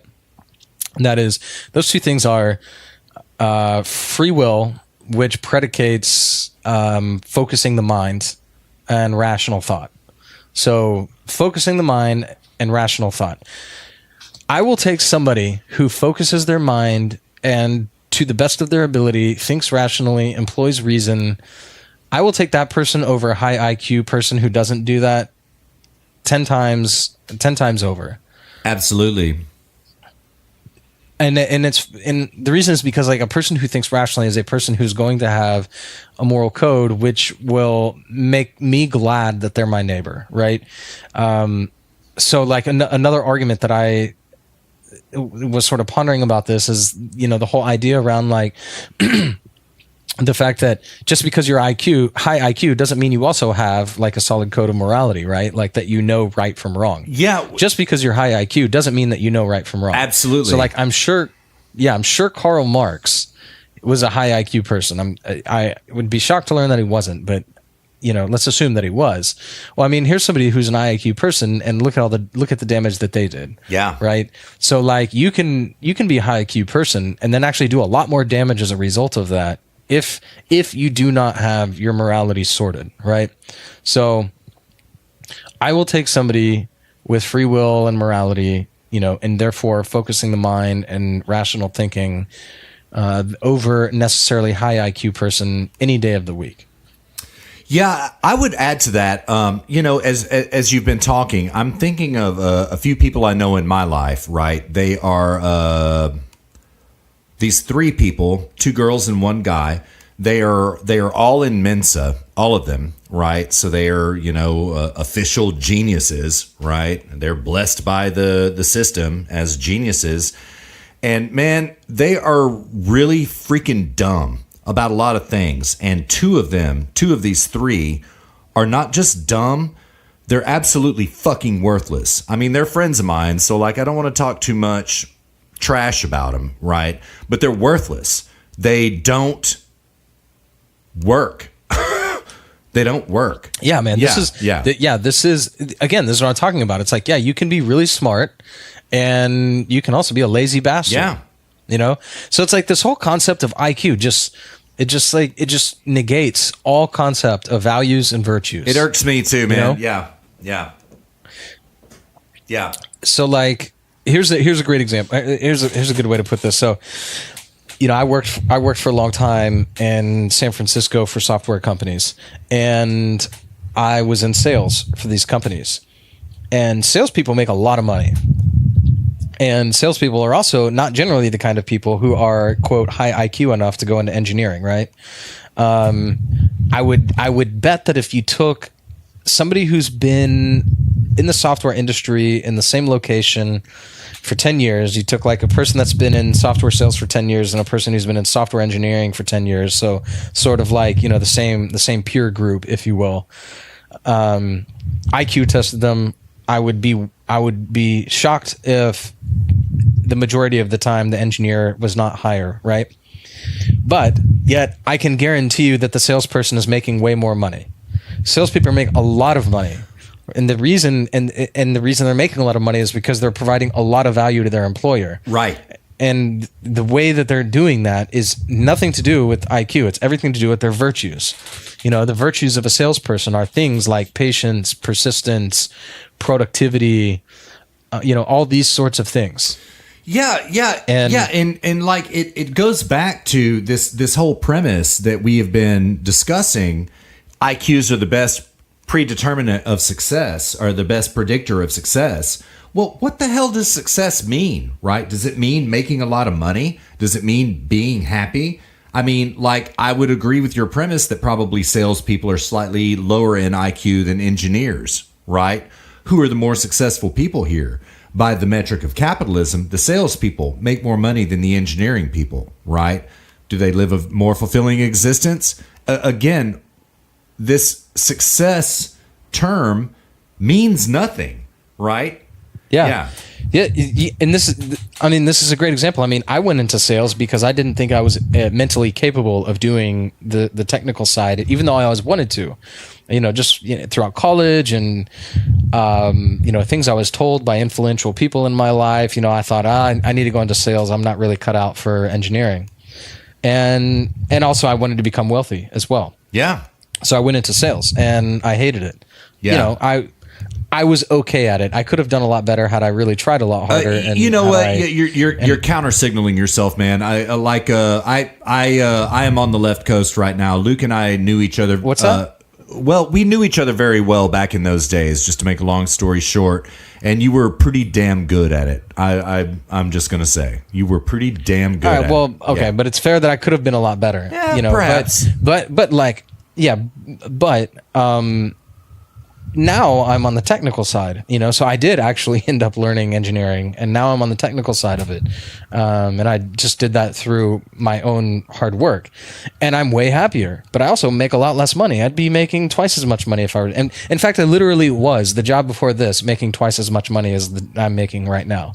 But I love going to work. I love my team. I'm a team lead now, and I'm moving up super fast because of that, and because I love my work, so I'm way more fulfilled in spite of the fact that I earn way less money. And I'll counter signal you a bit on under capitalism terms, that the salespeople are more successful. I think capitalism is actually really more of a system of just human happiness. It's not just money, but yes, monetary. Yes, you're right. Yeah. That's what I meant. Yes, that's what I meant. Monetary terms, successful. Yes. But yeah, I mean, I'm way happier on the technical side. So now am I successful? So, yeah, you're absolutely right. This is, and actually Rand talked a lot about this, like anti-concepts, which are like using words which are deliberately approximate. You never really know what it means, but it means something generally understood. Yeah. And it's just serves as a Trojan horse for you to like pack in all of your bad ideas. Yeah. And, like living wage, social justice, all this stuff are anti-concepts. Yeah. And they're there to destroy, right? Yeah. And I think that like it's the biggest predictor of success. Success in this context, I think, is an anti-concept. Yeah. I agree. Antifa, for example, anti-fascist, right? Yeah, no, they are fascist. They're not anti-fascist at all, and so I totally get your meaning. Yeah. Yeah. And okay, so on the free will and rational thought, I got a little passage here for you. I got a little story for you. Got a little story for you, Aggies. Yeah. All right, so this is from, and I'm actually bummed. Maybe at some point I'll find the quote that I really was looking for. I was like, again, it's like I'm reading so many different books right now, that it's hard for me to remember where I'm getting stuff from, and I need to do a better job of keeping myself organized in what I'm reading. But so this book, so I found another one that's not right on point with what I was trying to say, but it's pretty much there, which is a book called How We Know, Epistemology on an Objectivist Foundation by Harry Binswanger, who was sort of one of, I guess he was Rand's inner circle. I'm not sure. They were definitely alive at the same time, and he's deep enough in the objectivist scene that he should have been one of Rand's inner circle. So this is chapter 10, free will, subsection or section, rationality. Epistemologically, focus means rationality. Rationality is the exercise of reason. Reason is the conceptual faculty. Focus names the introspectable sense or feel of the psychological state. Rationality names the kinds of activities that one performs in that state. The choice to function rationally is the choice to utilize one's conceptual faculty, activating one's full cognitive resources. This choice consists in exerting the effort to take charge of one's mind, to set it to the task of understanding what one is dealing with, to monitor one's own mental operations and direct them towards what one judges to be their most effective rational deployment, as opposed to anything less than that.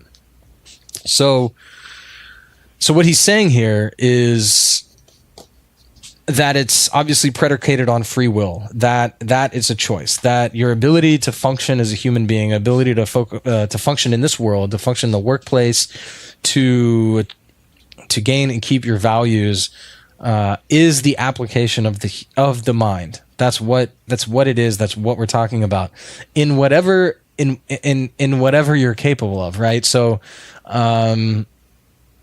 it's not the application of the mind, parentheses, assuming you're high IQ. You know what I mean? It's not that. It's just like, you are what you are, right?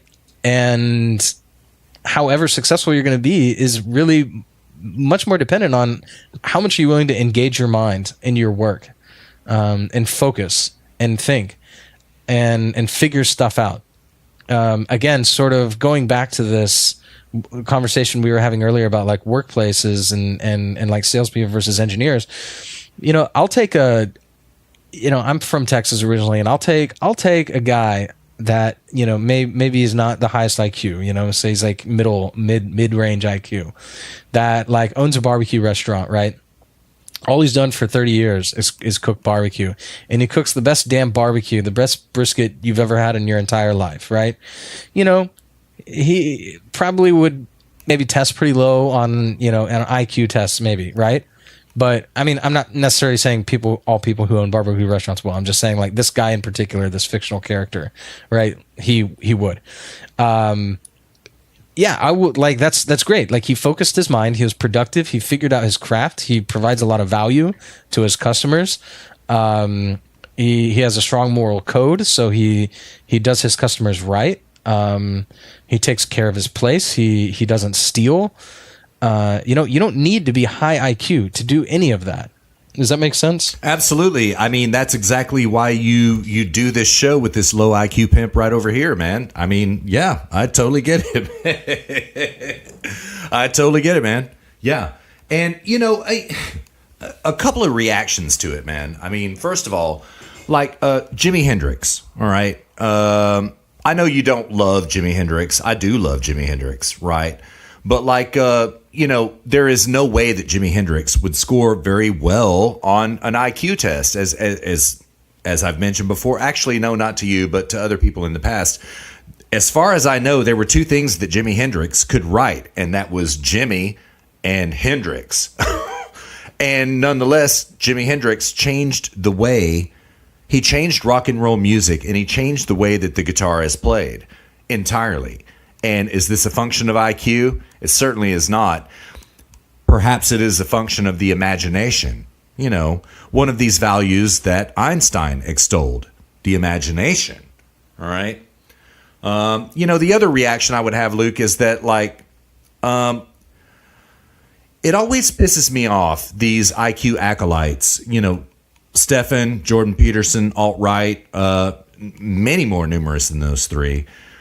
They view IQ as a monolith, okay? In other words, like you take an IQ test when you're young, well, that's your IQ for life. You're never going to raise your IQ. You're never going to get smarter. You can never improve, right?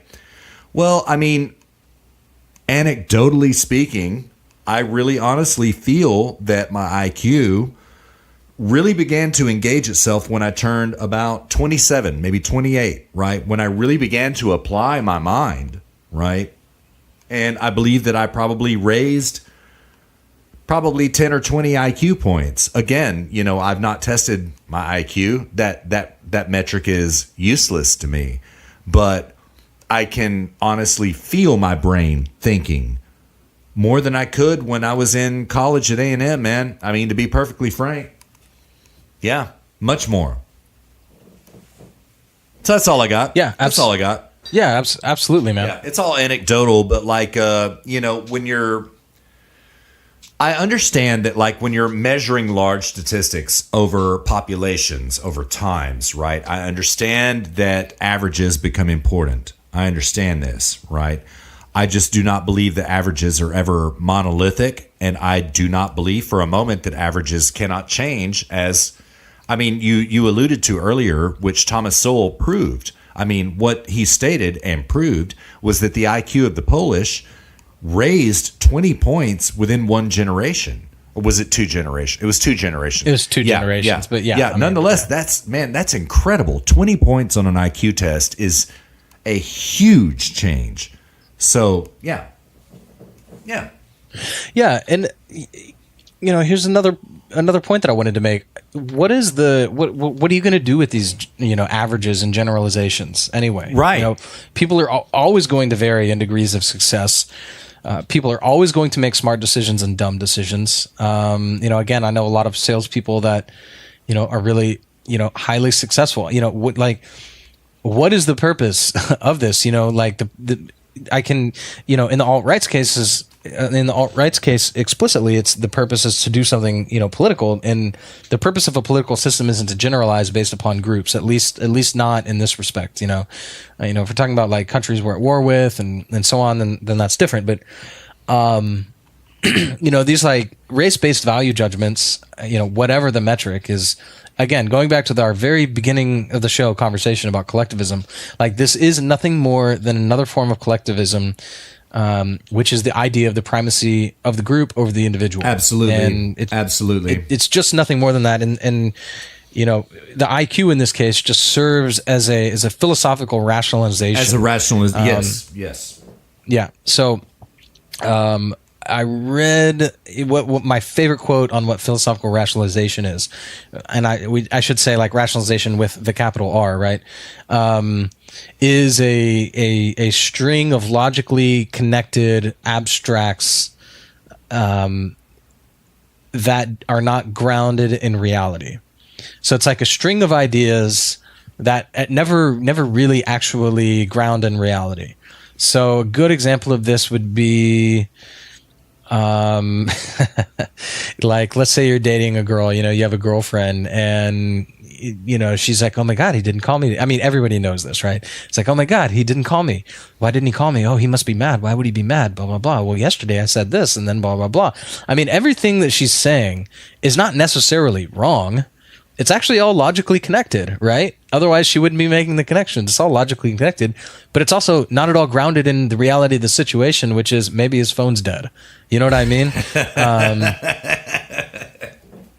And this is philosophical rationalism, right? Yeah. And in this instance, like IQ is just nothing more than philosophical rationalism. Yeah. It's a means to categorize, rather arbitrarily. And again, I do not appreciate the administrators of the IQ test telling people that, like, okay, we're going to measure your intelligence and you are stuck here forever. Remember, you're here forever. You know what I mean? Yeah, I mean, can you imagine the psychological impact that Absolutely. would have on a young adult? Absolutely. Yeah. And you know what? Like, listen, I think it's fair to say that, like, neither of us are trying to discard IQ entirely. Okay, IQ tests, IQ metrics. We're not trying to discard it entirely. We get it. Okay, we get it. The people who came up with these tests are probably smarter than Luke and I combined and all this kind of stuff. But is it the end all be all of anything? No, it's not. It is your will. It is your will that is much more important than your IQ, and your intelligence is much more important than your IQ. In fact, let me put it this way, Luke. I believe that what we're getting to, without saying it, is that your intelligence has very little to do with your IQ score. Very little. What do you mean when you say intelligence? What do you mean? Jimi Hendrix. Yeah, but more like understandably, what do you mean when you say? I mean, IQ. Again, I mean, IQ is supposed to test for intelligence. Right. But does it? No. That's kind of the line that I'm drawing here. I don't think that it does. I think that I think it tests how well you take tests. I think it tests how well you take tests about intelligent questions. I really do, right? But if you're going to try to tell me that Jimi Hendrix is not a genius, more valuable than any 150 IQ Mensa, we got a problem. Yeah, I mean, I think it's important though to draw a little bit of a distinction between when you say intelligence and IQ. I think when you say intelligence, because IQ stands for intelligence quotient. Absolutely. Sure. I think when you speak of intelligence, you're speaking of. There is an intelligence beyond didactic intelligence, is what I'm saying. Yeah, but I think what you're really getting at is like propensity to succeed, or that is exactly what I'm talking about. Yes. Yeah, yes. Exactly. So, yeah, I mean, the idea that an entire people is damned because they can't, statistically on the whole, do a good job of, recognizing, very abstract forms of thoughts as they relate among varying changing shapes and colors. Right. This is just ridiculous. Yeah. You know what I mean? Absolutely. It's like, absolutely. Yeah. All right, man. I think. Yeah. I got everything out there. Yeah. All right. So let me just ask you. Let me just ask you a question here. All right. So based on what you've said, how would you reply to Stefan Molyneux? How would you reply to Jordan Peterson? How would you reply to the alt-right about how IQ is the greatest predictor of future success? How would you reply to that? Just simply that because it's the greatest does not mean that it's good at all. It just because it's the good, just because good. It's the best, yeah. Just because it's the best doesn't mean that it's actually still really shitty. Yeah. So I was watching a podcast as the Yarnbrook Show, and he had a clinical and cognitive psychologist named Gina Gorlin, who's a PhD on, and she actually talked about this in the show where she was like, people need to understand that if something has like 10% correlation, that's like mind blowing. And she was like, when you add in a lot of other things as controls, it just changes so much. And so when you say something just in general, statistically speaking, as it relates to like psychology and intelligence, like we're just really, really bad at predicting. And so what she was saying is that like, just because it's the best doesn't mean that it doesn't still suck. Yeah. Especially when considering like IQ has a heritability of only 50%, for example. But we still, if you believe in free will, and rational thinking, that rational thinking has a much lower inheritance rate, right? Yeah. Yeah. So, yeah, it's just I mean, my response would just simply be like, okay, that's great, that's the best. Yeah. The best among a really shit tier peer group. Okay, very good. Very good. Very good. Yeah. Man. I happen to agree. So, yeah. All right. Well, so like where do we go from here? Is that the end of the deep dive? Is that all we got? I mean, as if that wasn't That's enough. all we got, yeah. man. All right. So what do we do now? Do we take a break, or do we just close out the show? Maybe talk about some money for a minute. Like, what do you want to do, man? Yeah, let's take a break, and then we'll come back. We'll talk about cryptos. We'll talk about money, and let it free flow. All right. Free flow from there. All right, sounds good, brother. All right, we'll be right back. Hang in there with us. We'll be right back.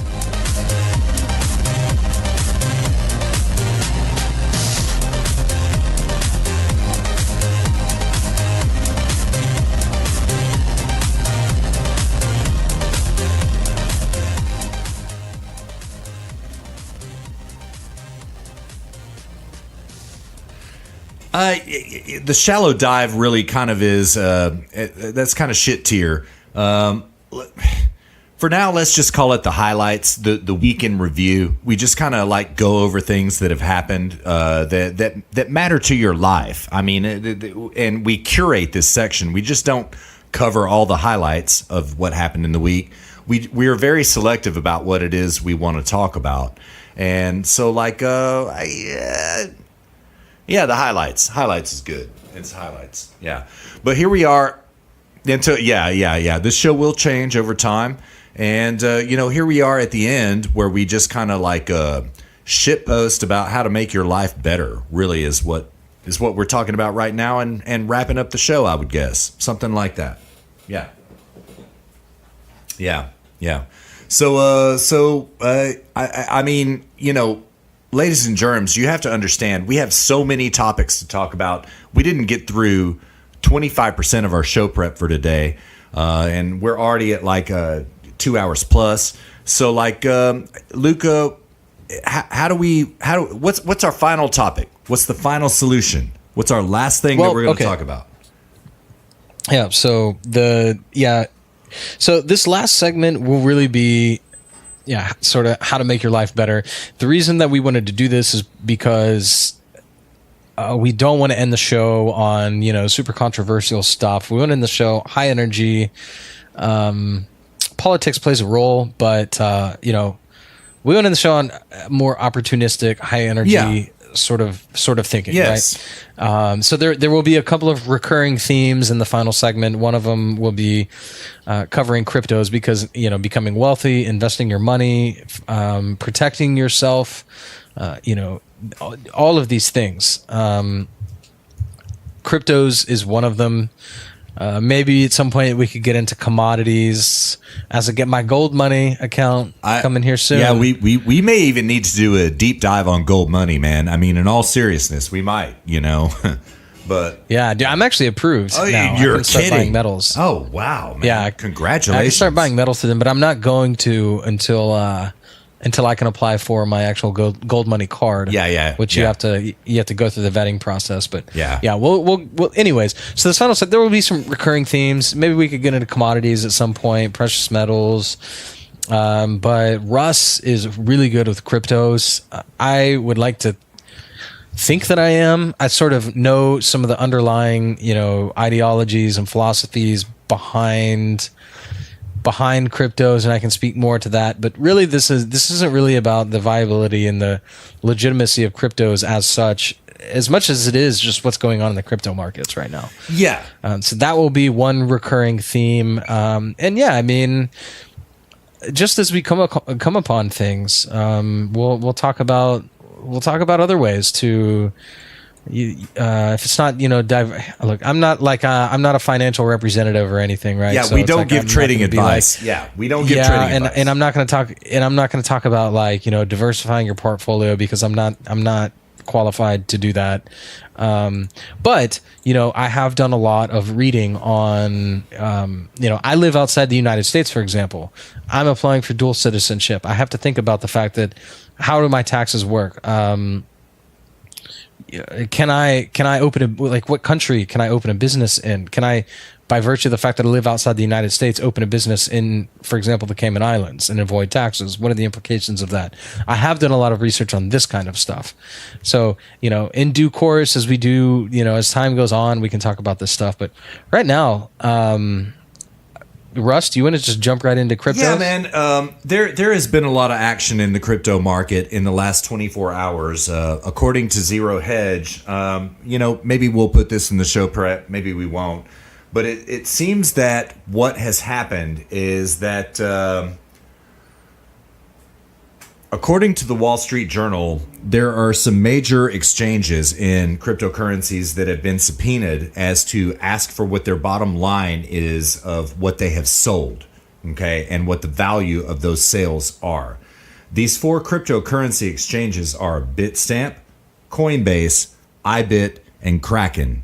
They're pretty common exchanges. These are places where you go to exchange cryptos into other cryptos, and in the case of Coinbase, you can actually put United States dollars or euros or whatever. You can actually buy cryptocurrencies through Coinbase, so you can exchange fiat money for cryptocurrencies. Well, these exchanges that I've just listed have apparently been subpoenaed, and man, cryptos took it on the teeth again, Luke. I mean, it's really soul crushing. I looked at my wallets right before we did the show, and I have lost thousands of dollars in the last 24 hours, man. It's really disheartening, but you know what? Hold fast. Ladies and gentlemen, if you own cryptos already, hold them. Don't sell them, especially at these deflated values. I mean, let me just run through the numbers here real quick. So according to coincap.io, okay, Bitcoin's down minus 10.75%. Ethereum is down minus 13.25%. At the beginning of the show, it was only down minus 0.875%. It's down another 5% in the last hour. Ripple is down minus 13.37. Bitcoin Cash took it on the teeth, man, down minus 16.28. This makes Bitcoin Cash a pretty attractive buy right now. If I were going to buy, I think I think Bitcoin Cash is a good way to go to get into cryptos. EOS down minus 21.52. Litecoin down minus 11.31. Stellar down minus 12.31. Cardano down minus 12.92. I could go on and on and on and on, but you get the picture. There is nothing that is up right now. Okay, well, Pundi is up. It is a crypto I've never heard of. Pundi is their market cap is 527,475,000. The price of Pundi right now is $0.008. So we're going to call it 0.8 cents per crypto. Their total available supply is damn it, I just lost it. Total available supply is 61.8 billion Pundis in existence. I don't like something with that much of that many coins in existence, right? So I would not invest in it, but that's the only thing I'm seeing in the green right now, and it's up, 44.1%. But what's 44.1% of 0.8 cents? That's all I'm saying. Everything is bearish in the crypto market right now, so I would call this overall an attractive time to buy. When Luke and I first did this segment a couple weeks ago and we scrapped that show, my pick at that moment was Zcash, right? My official pick at the moment is buy Bitcoin Cash. It's down 16%. Just buy some Bitcoin Cash. Just do it. This is not trading advice. This is entertainment value only. But I'm liking Bitcoin Cash right now. Yeah. And, that's about all I've got, Luke. It's pretty depressing news. It's pretty depressing. So what? Okay, so talk more about the subpoena. There's a subpoena, you said, right? Apparently so. Let me get back to this. All right, I've got it. Bitcoin, all right, I'm quoting from Zero Hedge. Bitcoin and other cryptocurrencies flash crashed Saturday night, one day after the U.S. Commodity Future Trading Commission, it's the CFTC, sent subpoenas to 4 cryptocurrency exchanges in an ongoing probe into Bitcoin manipulation that began in late July, following the launch of Bitcoin futures on the CME, commodities market, whatever it is. Yeah. According to the Wall Street Journal, CME's Bitcoin futures derive their final value from prices at 4 Bitcoin exchanges, the ones I named. Wait, hold on.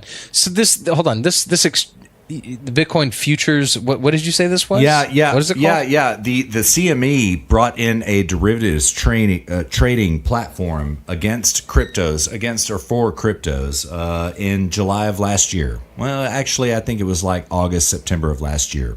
So you can there are now crypto derivatives, is what this means. You can bet for or against. Yeah, but is this like when like the Chicago, like is this when Bitcoin cryptos like futures started being able to be traded? That's correct.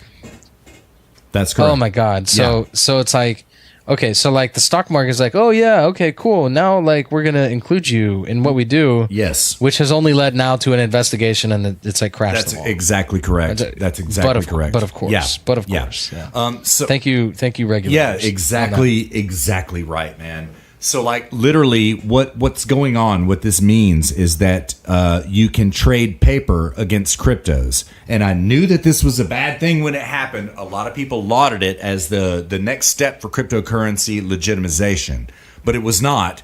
It was a way to rig the crypto market. And that's what we're seeing right now. That's what's happened, right? In other words, like, okay, when you exchange cryptocurrencies, right, you're exchanging a currency for a currency, right? Whether it's Bitcoin to Ethereum, Litecoin to Dash, whatever it is, okay? You're exchanging value for value, okay? Now, with the introduction into the futures market, you can short cryptocurrencies, right? Which means that if the Bitcoin value goes down and you short Bitcoin, you make money off of your short position, right? This entirely defeats the purpose of cryptocurrencies. They're supposed to be mediums of exchange or mediums of technology, right? And you can now short against them. Thank you, regulators, as Luke said. It's horse shit, man. It's horse shit. And, it's deflated the market once again. Everything is in the red. And, yeah, all on the pretense that it's like, oh, we need to launch an investigation to see if Wall Street is artificially manipulating the markets. I suspect exactly so, which, which could not have been the case until they were listed on the CME in the first place. Yes. Exactly. Yeah. It's very analogous to what happened with the Spygate scandal, right? Like it's a push and pull, right? You bait and then you pull your fish in, and I don't really want to elaborate what I'm talking about, but like really that's what it is. You know what I mean? It's a means to investigate the entire crypto market, which apparently is what's going on, as 4 exchanges are now subpoenaed. This is bad news, and the market reacted exactly as you would expect it to react. Everybody sold off. So what is the crypto? What is the defense, right? So what can the crypto markets do to avoid basically a takeover by regulators? And then at that point, it's basically just another stock currency. Yeah, it's just another stock, or currency. Yeah, yeah, exactly. Or a store of wealth that's regulated and taxed and reported, which is not the point of cryptos. What can cryptos do to, I guess, sort of hold that off, to defend against that? Not much that I can see. I have to be perfectly honest. If Uncle Sam decides he wants to take your money, he's going to take your money. And I don't see a way that the crypto community can defend themselves against it. I really don't. But I mean, okay, so they can launch another coin, right? But these are not the coins; these are the exchanges. That's correct. Yes. Can somebody just launch another exchange? I mean, what's to stop somebody from launching an exchange in a different country? Well, Bittrex and Bitfinex are both in Hong Kong, right? Well, I take that back. I know for sure that Bitfinex is in Hong Kong, right? So they are immune to federal regulations, federal prying. They cannot be subpoenaed, in other words. They're a Hong Kong company, right? I see what you're saying, and yes, perhaps you could do that. You know what I mean? But you would have to deal with the host country's laws in that case, right? And I'll be honest, I only know U.S. laws regarding commodities, futures, stocks, and bonds. I don't know how other countries roll about this. Yeah, I mean, when I signed up for my wallet, man, it was, dude, they wanted everything. What wallet did you get, if I may ask? Coin Mama. Okay, yeah. Yeah. And they wanted everything, man. Yeah, they do. I got it. Yeah. I got it pushed through, but everybody wanted everything was what I learned. I thought it was a very anonymous process, and I guess there is a way to make it an anonymous process, but there's like downsides to that, apparently, I guess. Yeah. There has been a lot of propaganda coming out in the last week, which is true. $1.1 billion of cryptocurrencies have been stolen since January 1st, 2018, right? That is true. Yeah,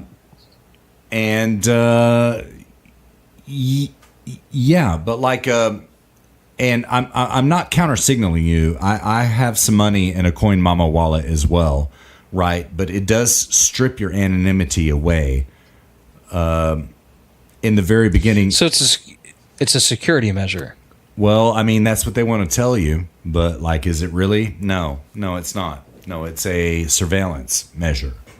That's what it is, right? Because like in Coin Mama, for example, okay, your encrypted anonymous cryptocurrency addresses are now mapped to a name, a phone number, an address. They are completely mapped to who you are, and they know how much money you make, what you trade, what you pay for with cryptocurrencies. And I believe, unfortunately, this is the trend going forward. This will only become more and more regulated. And there is a simple reason for this, and that is that central banks are terrified of cryptocurrencies. And like, Luke, you and I can do a deep dive into central banking at some point in time. But like probably most of our listeners right now probably already get it, So,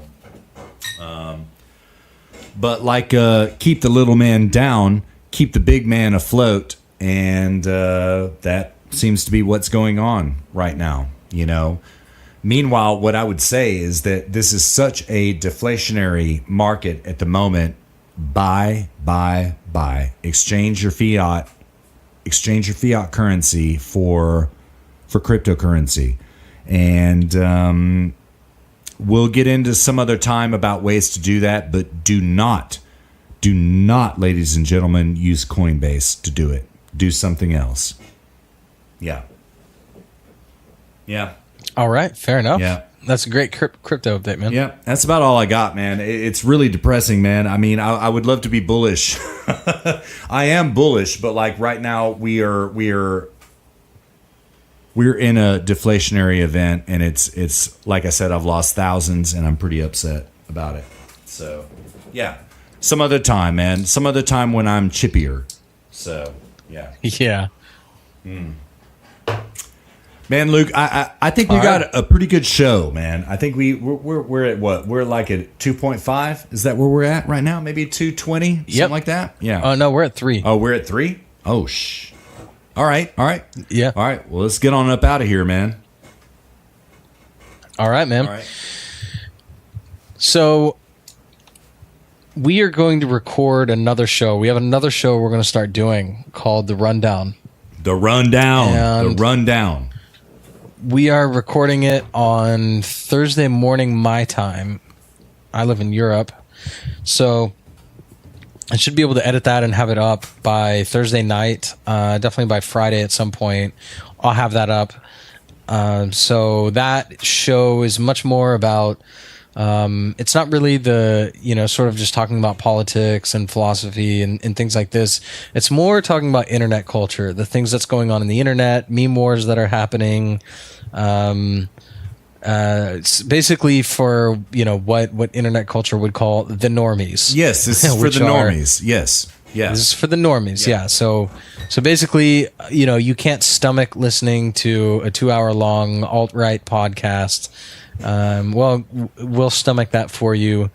We will figure out who's debating who, what splits in the internet culture happened. If there was an interesting debate that Dave Rubin did, or anything of this sort that's happening on the internet that you're not going to see Fox News or MSNBC or anybody else talking about, just to kind of keep you up to speed with what's going on with the internet politics culture, because honestly, man, that's where all the action is. It certainly is. Yeah. And it's hard to understand. There's a lot of vocabulary, a lot of language that's used, acronyms, memes, and you almost have to make a lifestyle of it to really be able to understand it. So the purpose of this show is to be the intermediary so that you can understand what's going on with the internet politics and culture war. I don't want to call it a politics and culture war. The internet politics and culture scene. Yeah. Without having to spend the amount of time and energy that we do. We do it for fun. Always have. This way. Always have since. Yeah, and always have. Yeah. And this is actually at the request of one of my family members who loves hearing about this stuff, but just doesn't have the time to deal with it. And he asked me to do a podcast to do this, and I was like, you know what? Yeah, that sounds awesome. Yeah. So, yeah. Anyways, that's the rundown. We'll give you the scoop on what's going on with the internet and culture scene. And we should have that up by Friday. All right, man. Very ambitious. So HSP number 1, rundown number 1 by Friday. Also, we should highlight that the rundown is also a curated show, right? This is not comprehensive, everything that's going on in internet culture. We are going to curate what it is that you need to know. And we can't, and it'll be shorter too. That's more of like something you can knock out on your drive to work, right? Right. Sort of a thing. We're thinking less than an hour, maybe 30 minutes is more appropriate. Yeah. But like definitely less than an hour. It's the format is much more just sort of a machine gun approach, just bam, bam, bam, just going through, knocking out topic by topic, and it'll be funnier and more high energy and stuff like that. So hopefully, anyways. Yeah, I mean the content is funnier. Yeah, certainly more enjoyable, and also completely non-topical to HSP, and so that's why we had to spin off already, even though we haven't even done an HSP yet until now. Well, actually, we've done about 15 HSPs, but. Who's counting? Yeah, this is HSP. Yeah, seriously, like 10. Yeah. If we ever become like if this ever becomes a thing, we're gonna have to sell like at a super high price, like the lost tapes. Right. That's absolutely correct. That's absolutely correct. Yeah. All the shows that we did before this. And you're gonna pay for it, and you're gonna love it, ladies and gentlemen. Yeah. Kidding. Just kidding. We'll give it to you for free. Yeah. Actually, probably we won't, but still, whatever. Yeah. All right. So, stick with us, ladies and gentlemen. We got big plans. We got big aspirations, and we are going to rock your world. That's right. Yep. All right, Luke. Well, till next week. Definitely my friend. My cross-continental friend across the pond. We'll be back in touch. Indeed. Yeah. Indeed. All right. All right. Have a good night, everybody. Late.